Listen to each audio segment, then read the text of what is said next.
ಲಕ್ಕಣ್ಣ. ನಮ್ಮ ಹೋಮಿಯೋಪತಿಯ 20 ಶಾಖೆಗಳನ್ನ ನೀವು ಕರ್ನಾಟಕ ಮತ್ತು ಮಹಾರಾಷ್ಟ್ರದಲ್ಲಿ ಕಾಣಬಹುದು. ನೀವು ಮಾಡಬೇಕಾಗಿರೋದಿಷ್ಟೇ, ಸ್ಕ್ರೀನ್ ಮೇಲೆ ಸ್ಕ್ರಾಲ್ ಆಗ್ತಿರುವಂತಹ ನಮ್ಮ ದೂರವಾಣಿ ಸಂಖ್ಯೆಗೆ ಕಾಲ್ ಮಾಡಿ ಅಪಾಯಿಂಟ್ಮೆಂಟ್ ನ ಫಿಕ್ಸ್ ಮಾಡಿಕೊಂಡು ಡಾಕ್ಟರ್ಸ್ ನ ಭೇಟಿ ಮಾಡಬಹುದು. ಬೆಂಗಳೂರಿನಲ್ಲಿ ಮಲ್ಲೇಶ್ವರಂ ಮತ್ತು ಜಯನಗರದಲ್ಲಿ, ಮೈಸೂರು, ಹುಬ್ಬಳ್ಳಿ, ದಾವಣಗೆರೆ, ಗುಲ್ಬರ್ಗಾ, ಹಾಸನ, ಉಡುಪಿ ಎಲ್ಲ ಕಡೆ ನಮ್ಮ ಕ್ಲಿನಿಕ್ಸ್ ಇದೆ, ತಾವು ಸಂಪರ್ಕಿಸಬಹುದು. ಹಾಗೆ ಇವತ್ತಿನ ಕಾರ್ಯಕ್ರಮದಲ್ಲಿ ಆಸ್ಟ್ರೈಟಿಸ್ ಬಗ್ಗೆ ಮಾತನಾಡೋದಕ್ಕೆ ನಮ್ಮೊಟ್ಟಿಗೆ ಡಾಕ್ಟರ್ ಇದ್ದಾರೆ. ಬನ್ನಿ ಡಾಕ್ಟರ್ನ ಕಾರ್ಯಕ್ರಮಕ್ಕೆ ಸ್ವಾಗತಿಸೋಣ. ಡಾಕ್ಟರ್ ನಿಸರ್ಗ ಅವರನ್ನ. ನಮಸ್ಕಾರ ಡಾಕ್ಟರ್, ಕಾರ್ಯಕ್ರಮಕ್ಕೆ ಸ್ವಾಗತ. ನಮಸ್ತೆ. ಆರ್ಥ್ರೈಟಿಸ್ ಬಗ್ಗೆ ಅಂದ್ರೆ ಇವಾಗ ಇದು ಒಂದು ಸರ್ವೇ ಸಾಮಾನ್ಯ ಕಾಯಿಲೆ ಆಗಿದೆ. ಹಿಂದೆ ಹಿರಿಯರಲ್ಲಿ ಕಾಣಿಸ್ಕೊಳ್ತಾ ಇತ್ತು, ವಯಸ್ಸಾಯ್ತಪ್ಪ ಮಂಡಿ ನೋವಪ್ಪ ಅಂತ ಹೇಳೋರು. ಆದ್ರೆ ಇವಾಗ ಯಂಗ್ ಜನರೇಷನ್ ಕೂಡ ಮಂಡಿ ನೋವು, ಕತ್ತು ನೋವು, ಭುಜ ನೋವು ಅಂತ ಹೇಳೋದಕ್ಕೆ ಶುರು ಮಾಡಿದ್ದಾರೆ. ಮೊದಲಿಗೆ ಈ ಒಂದು ಆರ್ಥ್ರೈಟಿಸ್ ಯಾವ ವಯಸ್ಕರಲ್ಲಿ ಹೆಚ್ಚಿಗೆ ಕಾಣ್ಬರುತ್ತೆ? ಸೊ ಈಗ ತುಂಬಾ ಕಾಮನ್ ಆಗಿ ನಾವು ನೋಡೋದು, ಮಾತೆತ್ತರೆ ಎಲ್ಲರೂ ಮಂಡಿ ನೋಯ್ತಿದೆ ಅಥವಾ ಕತ್ ನೋವು ಬರ್ತಿದೆ, ಅಥವಾ ಈಗ ಹೌಸ್ ವೈಫ್ ಅಲ್ಲಿ ನಾವು ನೋಡಬಹುದು ಸೊಂಟ ನೋವು ಜಾಸ್ತಿ ಆಗ್ತಿದೆ ಅಥವಾ ಮೊಣಕಾಲಲ್ಲಿ ನೋವು ಆಗ್ತಿದೆ ಅಂತ. ಸೊ ಪ್ರತಿಯೊಬ್ರು ಈ ಜಾಯಿಂಟ್ ಪೇನ್ ಅನ್ನೋದನ್ನ ತುಂಬಾ ಕಾಮನ್ ಆಗಿ ಯೂಸ್ ಮಾಡುವಂತದ್ದು. ಸೊ ಈಗ ಎಷ್ಟೊಂದ್ ಸತಿ ಅವ್ರಿಗೆ ಕಾಲ್ ನೋವು ಬಂದಿರುತ್ತೆ, ಬಟ್ ಅವ್ರಿಗೆ ಜಾಯಿಂಟ್ ಪೇನೇ ಆಗ್ತಿದೆ ಅಂತ ಸ್ಪೆಸಿಫಿಕಲಿ ಹೇಳ್ತಾರೆ. ಸೊ ಈ ಜಾಯಿಂಟ್ ಪೇನ್ಸ್ ಅನ್ನೋದು ಯಾವುದೇ ಏಜ್ ಗ್ರೂಪ್ ಅಲ್ಲೂ ಕೂಡ ಎಫೆಕ್ಟ್ ಮಾಡಬಹುದು. ಬಿಕಾಸ್ ಇವಾಗ ನಾವು ಒಂದು 30-40 ಇಯರ್ಸ್ ಮುಂಚೆ ನಾವು ನೋಡೋದಾದ್ರೆ, ಸೊ ಎಷ್ಟೊಂದ್ ಸತಿ 8 ಇಯರ್ಸ್ ಆದ್ಮೇಲೂ ಹೆಲ್ದಿ ಆಗಿರೋನ ನಾವು ನೋಡಿದೀವಿ. ಎಲ್ಲೋ ಅಲ್ಪ ಸ್ವಲ್ಪ ನೋವುಗಳು ಕಾಣಿಸ್ಕೊಳ್ಳುತ್ತೆ, ಬಟ್ ಅದಷ್ಟಕ್ಕದೇ ಅವ್ರು ಮ್ಯಾನೇಜ್ ಮಾಡ್ಕೊಳ್ತಾ ಹೋಗ್ತಾರೆ. ಬಟ್ ಇತ್ತೀಚಿನ ದಿನಗಳಲ್ಲಿ ಈ ಜಾಯಿಂಟ್ ಪೇನ್ಸ್ ಏನಿರುತ್ತೆ ಪ್ರತಿಯೊಬ್ಬರಲ್ಲೂ ನಾವು ನೋಡ್ತಾ ಇದೀವಿ. ಅಟ್ಲೀಸ್ಟ್ ಒಂದು 10 ಜನರಲ್ಲಿ 6ರಿಂದ 8 ಜನರಲ್ಲೂ ಕೂಡ ಈ ಜಾಯಿಂಟ್ ಪೇನ್ ಅನ್ನೋ ಕಂಪ್ಲೇಂಟ್ಸ್ ನಾವು ಕಾಮನ್ ಆಗಿ ನೋಡ್ತಾ ಇದೀವಿ. ಸೊ ಈಗ ಏಜ್ ವೈಸ್ ಅಂತ ನಾವು ತಗೊಂಡಾಗ, ಸೊ ಅಟ್ಲೀಸ್ಟ್ ಒಂದು 15 ಇಯರ್ಸ್ ಮೇಲ್ಪಟ್ಟವರಲ್ಲೂ ಕೂಡ ನಾವು ಜಾಯಿಂಟ್ ಪೇನ್ಸ್ ನಾವು ನೋಡ್ತಾ ಇದೀವಿ. ಅಂಡ್ ಎಷ್ಟೊಂದ್ ಸತಿ ಚಿಕ್ಕ ಮಕ್ಕಳಲ್ಲೂ ಕೂಡ ಸ್ಪೆಸಿಫಿಕ್ ಆಗಿ ಈಗ ನಮ್ಮ ಕ್ಲಿನಿಕ್ ಅಲ್ಲಿ ನಾವು ನೋಡಬಹುದು ಡೇ ಟು ಡೇ ಪ್ರಾಕ್ಟೀಸ್ ಅಲ್ಲಿ. ಸೊ ಚಿಕ್ಕ ಮಕ್ಕಳು ಕೂಡ ಸ್ವಲ್ಪ ಅಲ್ಲಿ ಬೆರಳು ನೋಯ್ತಾ ಇರುತ್ತೆ ಅಥವಾ ಕತ್ ನೋಯ್ತಾ ಇರುತ್ತೆ, ಅಥವಾ ಓದ್ಬೇಕಾದ್ರೆ ಬರಿಬೇಕಾದ್ರೆ ಸ್ವಲ್ಪ ಶೋಲ್ಡರ್ಸ್ ಪೇನ್ ಆಗ್ತಿರುತ್ತೆ. ಸೊ ಸಾಕಷ್ಟು ಜನರು ಈ ತರ ಕಂಪ್ಲೇಂಟ್ಸ್ ಮಾಡೋದನ್ನ ನಾವು ನೋಡ್ತಾ ಇದ್ದೇವೆ. ಸೊ ಈ ಜಾಯಿಂಟ್ ಅನ್ನೋದು ನಮ್ 2 ಮೂಳೆನ ಒಂದ್ ಮಾಡುವಂತದ್ದು ಅಥವಾ ಕನೆಕ್ಟ್ ಮಾಡುವಂತದ್ದು. ಸೊ ಬರೀ 2 ಮೂಳೆನ ಕನೆಕ್ಟ್ ಮಾಡೋದನ್ನೇ ನಾವು ಜಾಯಿಂಟ್ ಅಂತ ನಾವು ಹೇಳಕ್ ಬರುವಂತಲ್ಲ.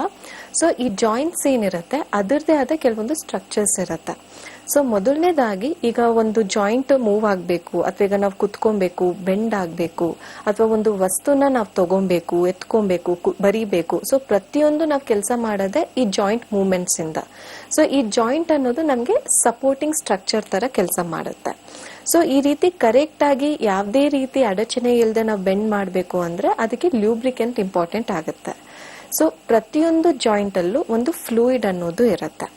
ಸೊ ಅದೇ ರೀತಿ ಪ್ರತಿಯೊಂದು ಜಾಯಿಂಟ್ ಅಲ್ಲೂ ಒಂದು ಕಾರ್ಟಿಲೇಜಸ್ ಅಂತ ಇರುತ್ತೆ, 2 ಮೂಳೆನ ಕನೆಕ್ಟ್ ಮಾಡಕ್ಕೆ ಒಂದು ಲಿಗಮೆಂಟ್ ಅಂತ ಇರುತ್ತೆ, ಅಂಡ್ 2 ಮೂಳೆನ ಜೊತೆಗೆ ಮಾಂಸಖಂಡಗಳಿಗೆ ಕನೆಕ್ಟ್ ಮಾಡುವಂತದ್ದು ಟೆಂಡಾನ್ಸ್ ಅಂತ ಹೇಳ್ತೇವೆ. ಸೊ ಇದು ಕಂಪ್ಲೀಟ್ ಆಗಿ ನಮ್ಗೆ ಓವರ್ ಆಲ್ ಆಗಿ ಜಾಯಿಂಟ್ ಸ್ಟ್ರಕ್ಚರ್ ಅನ್ನೋದನ್ನ ನಾವು ನೋಡ್ತೇವೆ. ಈಗ ಜಾಯಿಂಟ್ ಪೇನ್ ಅನ್ ಮಾತ್ರಕ್ಕೆ, ಈಗ ಜಾಯಿಂಟ್ ಪೇನ್ ಜನರಲ್ ಟರ್ಮ್ ಆಯ್ತು, ಅಥವಾ ಆರ್ಥ್ರೈಟಿಸ್ ಅಂತ ನಾವೇನ್ ಹೇಳ್ತೇವೆ ಈ ಜಾಯಿಂಟ್ಸ್ ಗೆ ಸಂಬಂಧಪಟ್ಟಿದ್ದು ಆ ಜಾಯಿಂಟ್ಸ್ ಗಳಲ್ಲಿ ನೋವಾಗುವಂತದ್ದು. ಆದ್ರೆ ಈ ಜಾಯಿಂಟ್ ಅಲ್ಲಿ ಯಾವ ಭಾಗ ಆಗಿರುತ್ತೆ ಸೊ ಅದ್ರ ಮೇಲೆ ಪೇನ್ಸ್ ಡಿಪೆಂಡ್ ಆಗ್ತಾ ಹೋಗುತ್ತೆ. ಸೊ ಈಗ ಕೆಲವೊಬ್ರಲ್ಲಿ ಮಂಡಿ ನೋವು ಅನ್ನೋದು ಇರುತ್ತೆ, ಕೆಲವೊಬ್ರಲ್ಲಿ ಕತ್ ನೋವು ಅನ್ನೋದು ಬರುತ್ತೆ. ಈಗ ಸಿಸ್ಟಮ್ ಮುಂದೆ ಕೆಲಸ ಮಾಡೋರಾಗಿರ್ಬೋದು, ಈಗ IT ಕಂಪನೀಸ್ ಅಲ್ಲಿ ಆಗಿರ್ಬೋದು, ಈಗಂತೂ ವರ್ಕ್ ಫ್ರಮ್ ಹೋಮ್ ಅಂತ ನಡೀತಿದೆ. ಸೊ ಅವ್ರು ಕಂಟಿನ್ಯೂಸ್ ಆಗಿ ಕುತ್ಕೊಂಡಾಗ ಅವರಲ್ಲಿ ನಾವು ನೋಡೋದು ಬ್ಯಾಕ್ ಪೇನ್ ಬರುವಂತದ್ದು, ಅಥವಾ ಕತ್ ನೋವು ಬರುವಂತದ್ದು, ಅಥವಾ ಫಿಂಗರ್ ಜಾಯಿಂಟ್ಸ್ ಅಲ್ಲಿ ಪೇನ್ ಬರುವಂತದ್ದು. ಸೊ ಈ ಜಾಯಿಂಟ್ ಪೇನ್ ಅನ್ನೋದು ನಮ್ಗೆ ಸ್ಟ್ರೈನ್ ಇಂದ ಆಗುವಂತದ್ದು, ಅಥವಾ ನಮ್ ಲೈಫ್ ಸ್ಟೈಲ್ ಇಂದ ಆಗುವಂತದ್ದು, ಅಥವಾ ಏನಾದ್ರೂ ಮೆಕ್ಯಾನಿಕಲ್ ಇಂಜುರಿ ಅಂತ ಹೇಳ್ತೇವೆ. ಈಗ ಎಷ್ಟೋ ಜನ ಯಂಗ್ಸ್ಟರ್ಸ್ ಫೀಲ್ಡ್ ವರ್ಕ್ ಅಂತ ಮಾಡ್ತಾರೆ. ಸೊ ಅವರಲ್ಲಿ ನಾವು ಸ್ಪಾಂಡಿಲೋಸಿಸ್ ಇಶ್ಯೂಸ್ ಅರ್ಲಿ ಏಜ್ ಅಲ್ಲೇ ನಾವು ನೋಡುವಂತದ್ದು, ಕತ್ ನೋವು ಬೇಗ ಬರುವಂತದ್ದು. ಸೊ ಸರ್ವೇ ಸಾಮಾನ್ಯವಾಗಿ ಈ ಜಾಯಿಂಟ್ ಪೇನ್ಸ್ ಅನ್ನೋದೇನಿರುತ್ತೆ ತುಂಬಾ ಕಾಮನ್ ಆಗಿ ಎಲ್ಲಾ ವಯಸ್ಕರಲ್ಲೂ ಕೂಡ ನಾವು ನೋಡ್ತಾ ಇದ್ದೇವೆ. ಅಂಡ್ ಅದ್ರ ಜೊತೆಗೆ ಅವ್ರ ಆಕ್ಯುಪೇಷನ್ಸ್ ಮೇಲೇನು ಡಿಪೆಂಡ್ ಆಗುತ್ತೆ. ಅದು ಫೀಲ್ಡ್ ವರ್ಕ್ ಇಂದ ಹಿಡಿದು ಅಥವಾ ಸ್ಟೂಡೆಂಟ್ಸ್ ಇಂದ ಹಿಡಿದು ಇನ್ಕ್ಲೂಡಿಂಗ್ ಡಾಕ್ಟರ್ಸ್ ಅಲ್ಲೂ ಕೂಡ ನಾವು ಈ ರೀತಿ ಜಾಯಿಂಟ್ ಪೇನ್ಸ್ ನಾವು ತುಂಬಾ ಕಾಮನ್ ಆಗಿ ನಾವು ನೋಡ್ತಾ ಇದೀವಿ. ಓಕೆ, ಈಗ ಒಂದು ಕಾಲ್ ಇದೆ, ಸ್ವೀಕರಿಸೋಣ. ಹಲೋ. ಹಲೋ. ಹಲೋ ಮೇಡಮ್, ಮಾತಾಡ್ಬೋದಾ? ಮಾತಾಡಿ ಸರ್, ತಮ್ಮ ಹೆಸರು? ನವೀನ್ ಅಂತ ಹೇಳಿ. ನವೀನ್ ಅವ್ರು ಎಲ್ಲಿಂದ ಕಾಲ್ ಮಾಡ್ತಾ ಇದ್ದೀರಾ? ನಾನು ಶಿವಮೊಗ್ಗ ಮೇಡಮ್, ಸಾಗರದಿಂದ ಮಾತಾಡ್ತಾ ಇದ್ದೀನಿ. ಓಕೆ, ಮಾತಾಡಿ ಡಾಕ್ಟರ್ ಹತ್ರ. ಹಲೋ. ಕೊಡಿ ಮೇಡಮ್. ಹಲೋ, ಹೇಳಿ ನವೀನ್ ಅವರೇ. ಹಲೋ ಮೇಡಮ್, ಇದು ನಮ್ಮ ತಾಯಿಯವ್ರಿಗೆ ಯೂರಿಕ್ ಆಸಿಡ್ ಅಲ್ಲಿ ವ್ಯತ್ಯಾಸ ಆಗಿದೆ ಅಂತ ಹೇಳಿ ಡಾಕ್ಟರ್ ಹೇಳಿದ್ದಾರೆ. ಅದು ಜಾಯಿಂಟ್ಸ್ ಎಲ್ಲ ತುಂಬಾ ಪೈನ್ ಇರುತ್ತೆ ಅವ್ರಿಗೆ.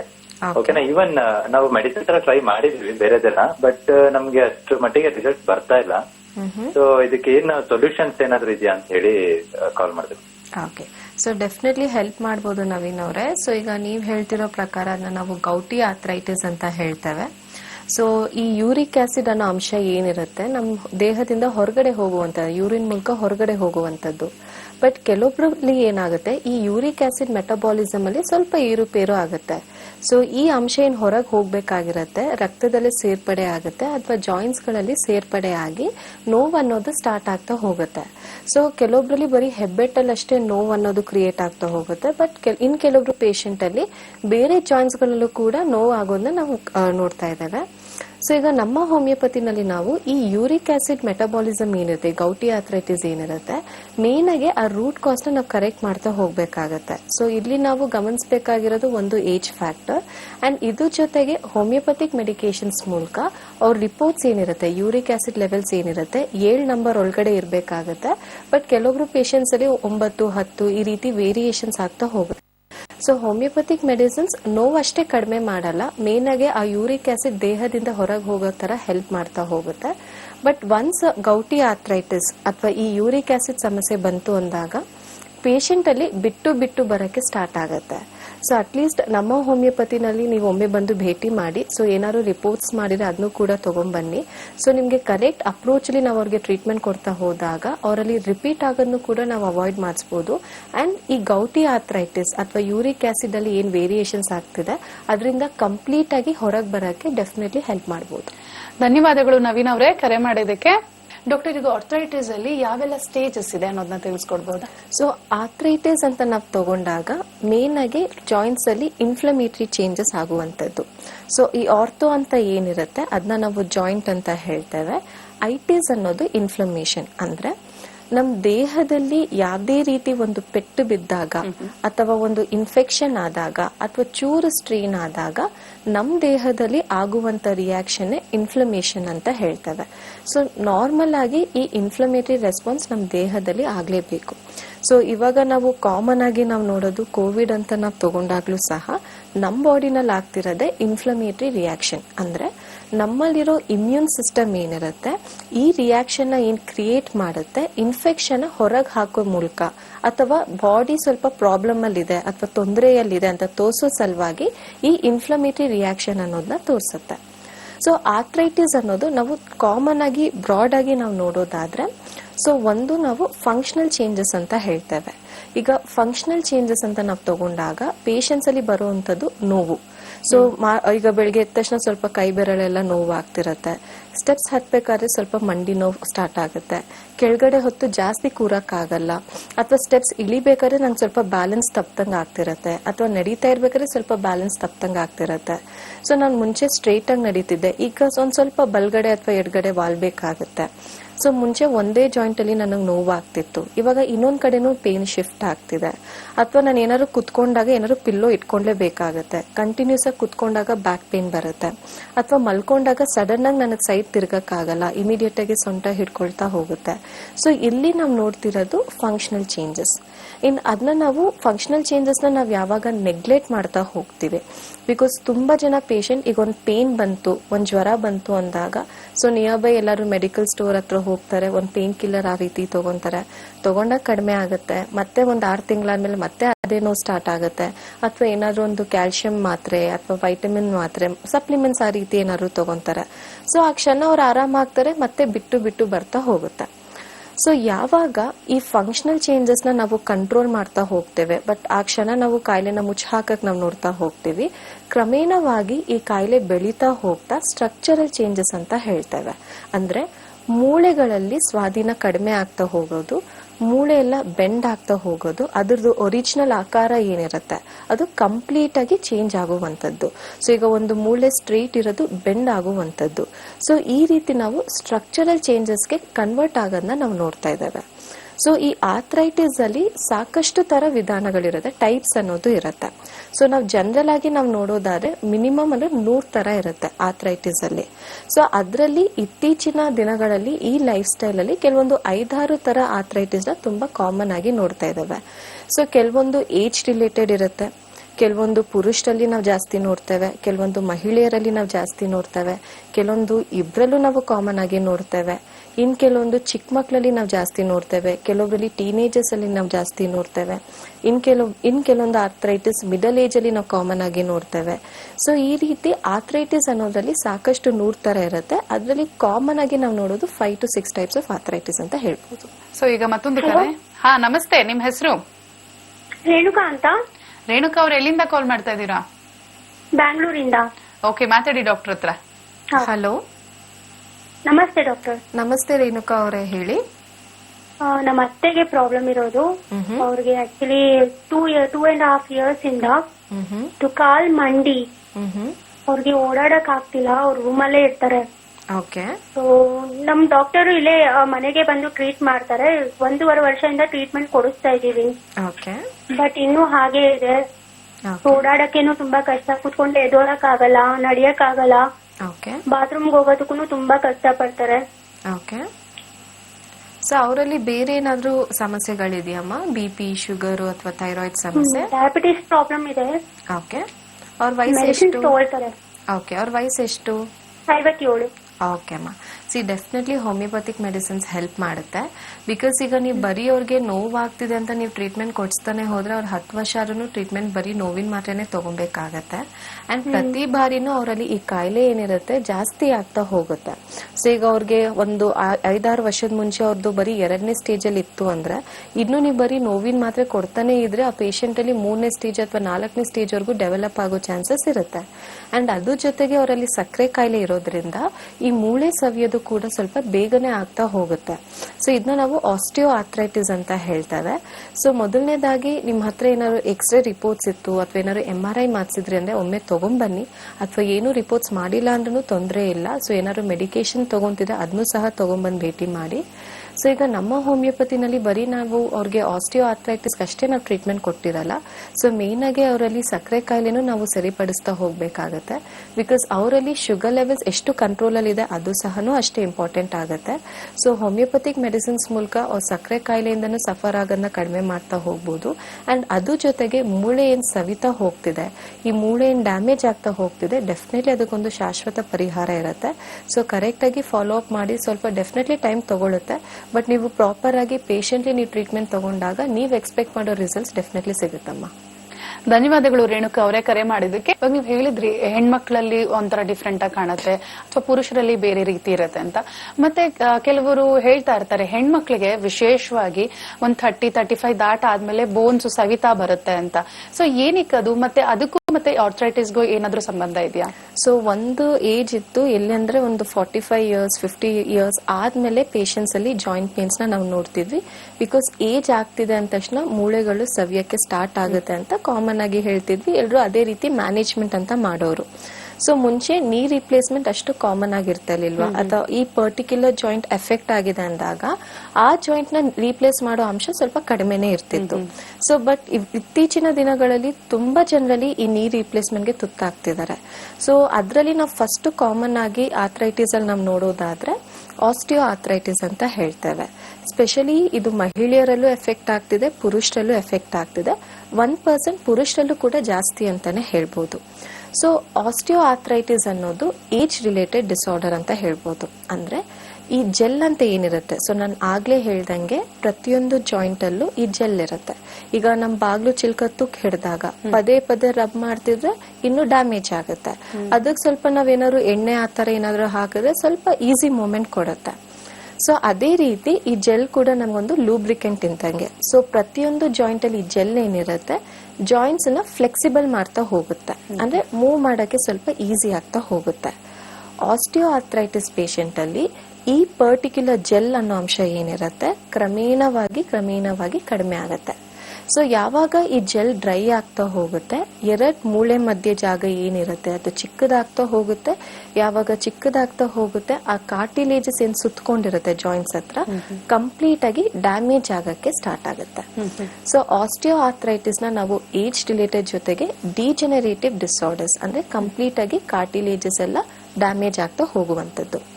ಸೊ ಆಸ್ಟಿಯೋ ಆರ್ಥ್ರೈಟಿಸ್ ಅನ್ನೋದು ಲಾರ್ಜರ್ ಜಾಯಿಂಟ್ಸ್ ಅಂತ ಹೇಳ್ತೇವೆ. ಅಂದ್ರೆ ಯೂಶಲಿ ನಾವು ಮಂಡಿ ಮೂಳೆನಲ್ಲಿ ಕಾಮನ್ ಆಗಿ ನೋಡ್ತೇವೆ. ಸೊಂಟದ ಮೂಳೆ ಭಾಗದಲ್ಲಿ ಹಿಪ್ ಜಾಯಿಂಟ್ ಅಲ್ಲಿ ಕಾಮನ್ ಆಗಿ ನೋಡ್ತಾ ಇದ್ದೇವೆ. ಭುಜದ ಕಡೆ ಜಾಸ್ತಿ ನಾವು ನೋಡ್ತಾ ಇದ್ದಾರೆ. ಸೊ ಎಷ್ಟೋ ಜನರಲ್ಲಿ ಸ್ವಲ್ಪ ಫ್ರೋಸನ್ ಶೋಲ್ಡರ್ ತರ ಆಗುವಂತದ್ದು, ಕೆಲವರಲ್ಲಿ ಸೊಂಟದ ಮೂಳೆ ಸವಿತಾ ಹೋಗುವಂತದ್ದು, ಕೆಲವೊಬ್ಬರಲ್ಲಿ ಮಂಡಿ ಮೂಳೆ ಅಂದ್ರೆ ವೇಟ್ ಬೇರಿಂಗ್ ಜಾಯಿಂಟ್ಸ್ ಅಂತ ಹೇಳ್ತೇವೆ. ಸೊ ಯಾವ ಭಾಗದಲ್ಲಿ ನಮ್ಮ ದೇಹ ತೂಕ ಅತಿ ಪ್ರಮಾಣದಲ್ಲಿ ಬೀಳ್ತಾ ಹೋಗುತ್ತೆ, ಸೊ ಆ ಭಾಗದಲ್ಲಿ ನಾವು ಆರ್ಥ್ರೈಟಿಸ್, ಆಸ್ಟಿಯೋ ಆರ್ಥ್ರೈಟಿಸ್ ಅನ್ನೋದು ಕಾಮನ್ ಆಗಿ ನೋಡ್ತಾ ಇದ್ದೇವೆ. So osteo arthritis age related ಆಗಿದ್ರು ಸಹ ಹೆಣ್ಮಕ್ಳಲ್ಲಿ ಸ್ಪೆಷಲಿ ಮುಟ್ಟು ನಿಂತ ಆದ್ಮೇಲೆ, ಸೊ ಅವರಲ್ಲಿ ಕೆಲವೊಂದು ಹಾರ್ಮೋನ್ಸ್ಗಳ ಕೊರತೆಯಿಂದಾಗ ಅಥವಾ ಕೆಲವೊಬ್ಬರಲ್ಲಿ ಆಪರೇಷನ್ ಆದ್ಮೇಲೆ ಅವರಲ್ಲಿ ನಾವು ಆಸ್ಟಿಯೋ ಆರ್ಥ್ರೈಟಿಸ್ ನ ತುಂಬಾ ಕಾಮನ್ ಆಗಿ ನೋಡ್ತೇವೆ. ಸೊ ಯೂಶಲಿ ಆಸ್ಟಿಯೋ ಆರ್ಥ್ರೈಟಿಸ್ ಒಂದೇ ಕಡೆ ಸ್ಟಾರ್ಟ್ ಆಗುವಂತದ್ದು. ಸೊ ಐದರ್ ಬಲ್ಗಡೆ ಆಗಿರ್ಬೋದು ಅಥವಾ ಎಡಗಡೆ ಆಗಿರ್ಬೋದು. ಸೊ ಫಸ್ಟ್ ಒಂದ್ ಕಡೆ ಸ್ಟಾರ್ಟ್ ಆಗುತ್ತೆ. ಸೊ ನಮ್ ಹ್ಯೂಮನ್ ಟೆಂಡೆನ್ಸಿ ಹೇಗಿರುತ್ತೆ, ಒಂದ್ ಕಡೆ ನೋವಾಗ್ತಿತ್ತಂದ್ರೆ ಆ ಜಾಗನ ಯೂಶಲಿ ನಾವು ಅವಾಯ್ಡ್ ಮಾಡ್ತೀವಿ. ಸೊ ಇನ್ನೊಂದ್ ಕಡೆ ನಮ್ ದೇಹ ತೂಕನ ಪ್ರೆಷರ್ ಹಾಕಕ್ ಸ್ಟಾರ್ಟ್ ಮಾಡ್ತೀವಿ. ಸೊ ನೆಕ್ಸ್ಟ್ ಇನ್ನೊಂದ್ ಜಾಯಿಂಟ್ ಅಲ್ಲಿ ಸವಿಯಕ್ ಸ್ಟಾರ್ಟ್ ಆಗುತ್ತೆ. ಹಾಗೆ ಎಲ್ಲಾ ಜಾಯಿಂಟ್ಸ್ ಅಲ್ಲೂ ಕೂಡ ಜೆಲ್ ಡ್ರೈ ಆಗಕ್ ಸ್ಟಾರ್ಟ್ ಆಗುತ್ತೆ. ಅಂಡ್ ಆಸ್ಟಿಯೋ ಆರ್ಥ್ರೈಟಿಸ್ ಅನ್ನೋದು ಪ್ರೋಗ್ರೆಸಿವ್ ಡಿಸಾರ್ಡರ್ ಅಂತೀವಿ. ಅಂದ್ರೆ ಒಂದು ಕಡೆ ನಿಮ್ಮಲ್ಲಿ ಮೂಳೆ ಸವಿತಿದೆ ಅಂದಾಗ ಕ್ರಮೇಣವಾಗಿ ಎಲ್ಲಾ ಜಾಯಿಂಟ್ಸ್ ಅಲ್ಲೂ ಕೂಡ ಸ್ಪ್ರೆಡ್ ಆಗಕ್ಕೆ ಸ್ಟಾರ್ಟ್ ಆಗುತ್ತೆ. ಸೊ ಇದನ್ನ ನಾವು ಆಸ್ಟಿಯೋ ಆರ್ಥ್ರೈಟಿಸ್ ಅಂತ ಹೇಳ್ತೇವೆ. ಸೊ ಈಗ ಇದಕ್ಕೆ ಕಾರಣ ಅಂತ ನಾವು ತಗೊಂಡಾಗ, ಸೊ ಯೂಶಲಿ ಹೆಣ್ಮಕ್ಳಲ್ಲಿ ಈ ಹೌಸ್ ವೈಫ್ ಅವರಲ್ಲಿ ತುಂಬಾ ಕಂಟಿನ್ಯೂಸ್ ಆಗಿ ನಿನ್ ಕೆಲಸ ಮಾಡ್ತಿರ್ತಾರೆ, ಟೈಮ್ ಊಟ ಮಾಡಲ್ಲ, ತೂಕ ಇತ್ತು ಅಂತ ಕೆಲಸಗಳಾಗಿರ್ಬೋದು. So mechanical strain, chronic mechanical strain ಅಂದ್ರೆ ತುಂಬಾ ವರ್ಷದಿಂದ ಕಂಟಿನ್ಯೂಸ್ ಆಗಿ ಅದೇ ಕೆಲಸ ಮಾಡ್ತಾನೆ ಇದ್ದವರಲ್ಲಿ ಆಸ್ಟಿಯೋ ಆರ್ಥ್ರೈಟಿಸ್ ನ ನಾವು ಕಾಮನ್ ಆಗಿ ನೋಡ್ತಾ ಇದ್ದೇವೆ. ಅಂಡ್ ಅದ್ರ ಜೊತೆಗೆ ಯಾರಲ್ಲಿ ಈ ಹಾರ್ಮೋನಲ್ ಇಂಬ್ಯಾಲೆನ್ಸ್ ಇರುತ್ತೆ, ಸ್ಪೆಷಲಿ ಈ ಹೈಪೋಥೈರಾಯ್ಡ್ ಸಮಸ್ಯೆ ಇದ್ದವರಲ್ಲಿ ಅಥವಾ ಪ್ಯಾರಾಥೈರಾಯ್ಡ್ ಡಿಸಾರ್ಡರ್ಸ್ ಅಂತ ಹೇಳ್ತೇವೆ.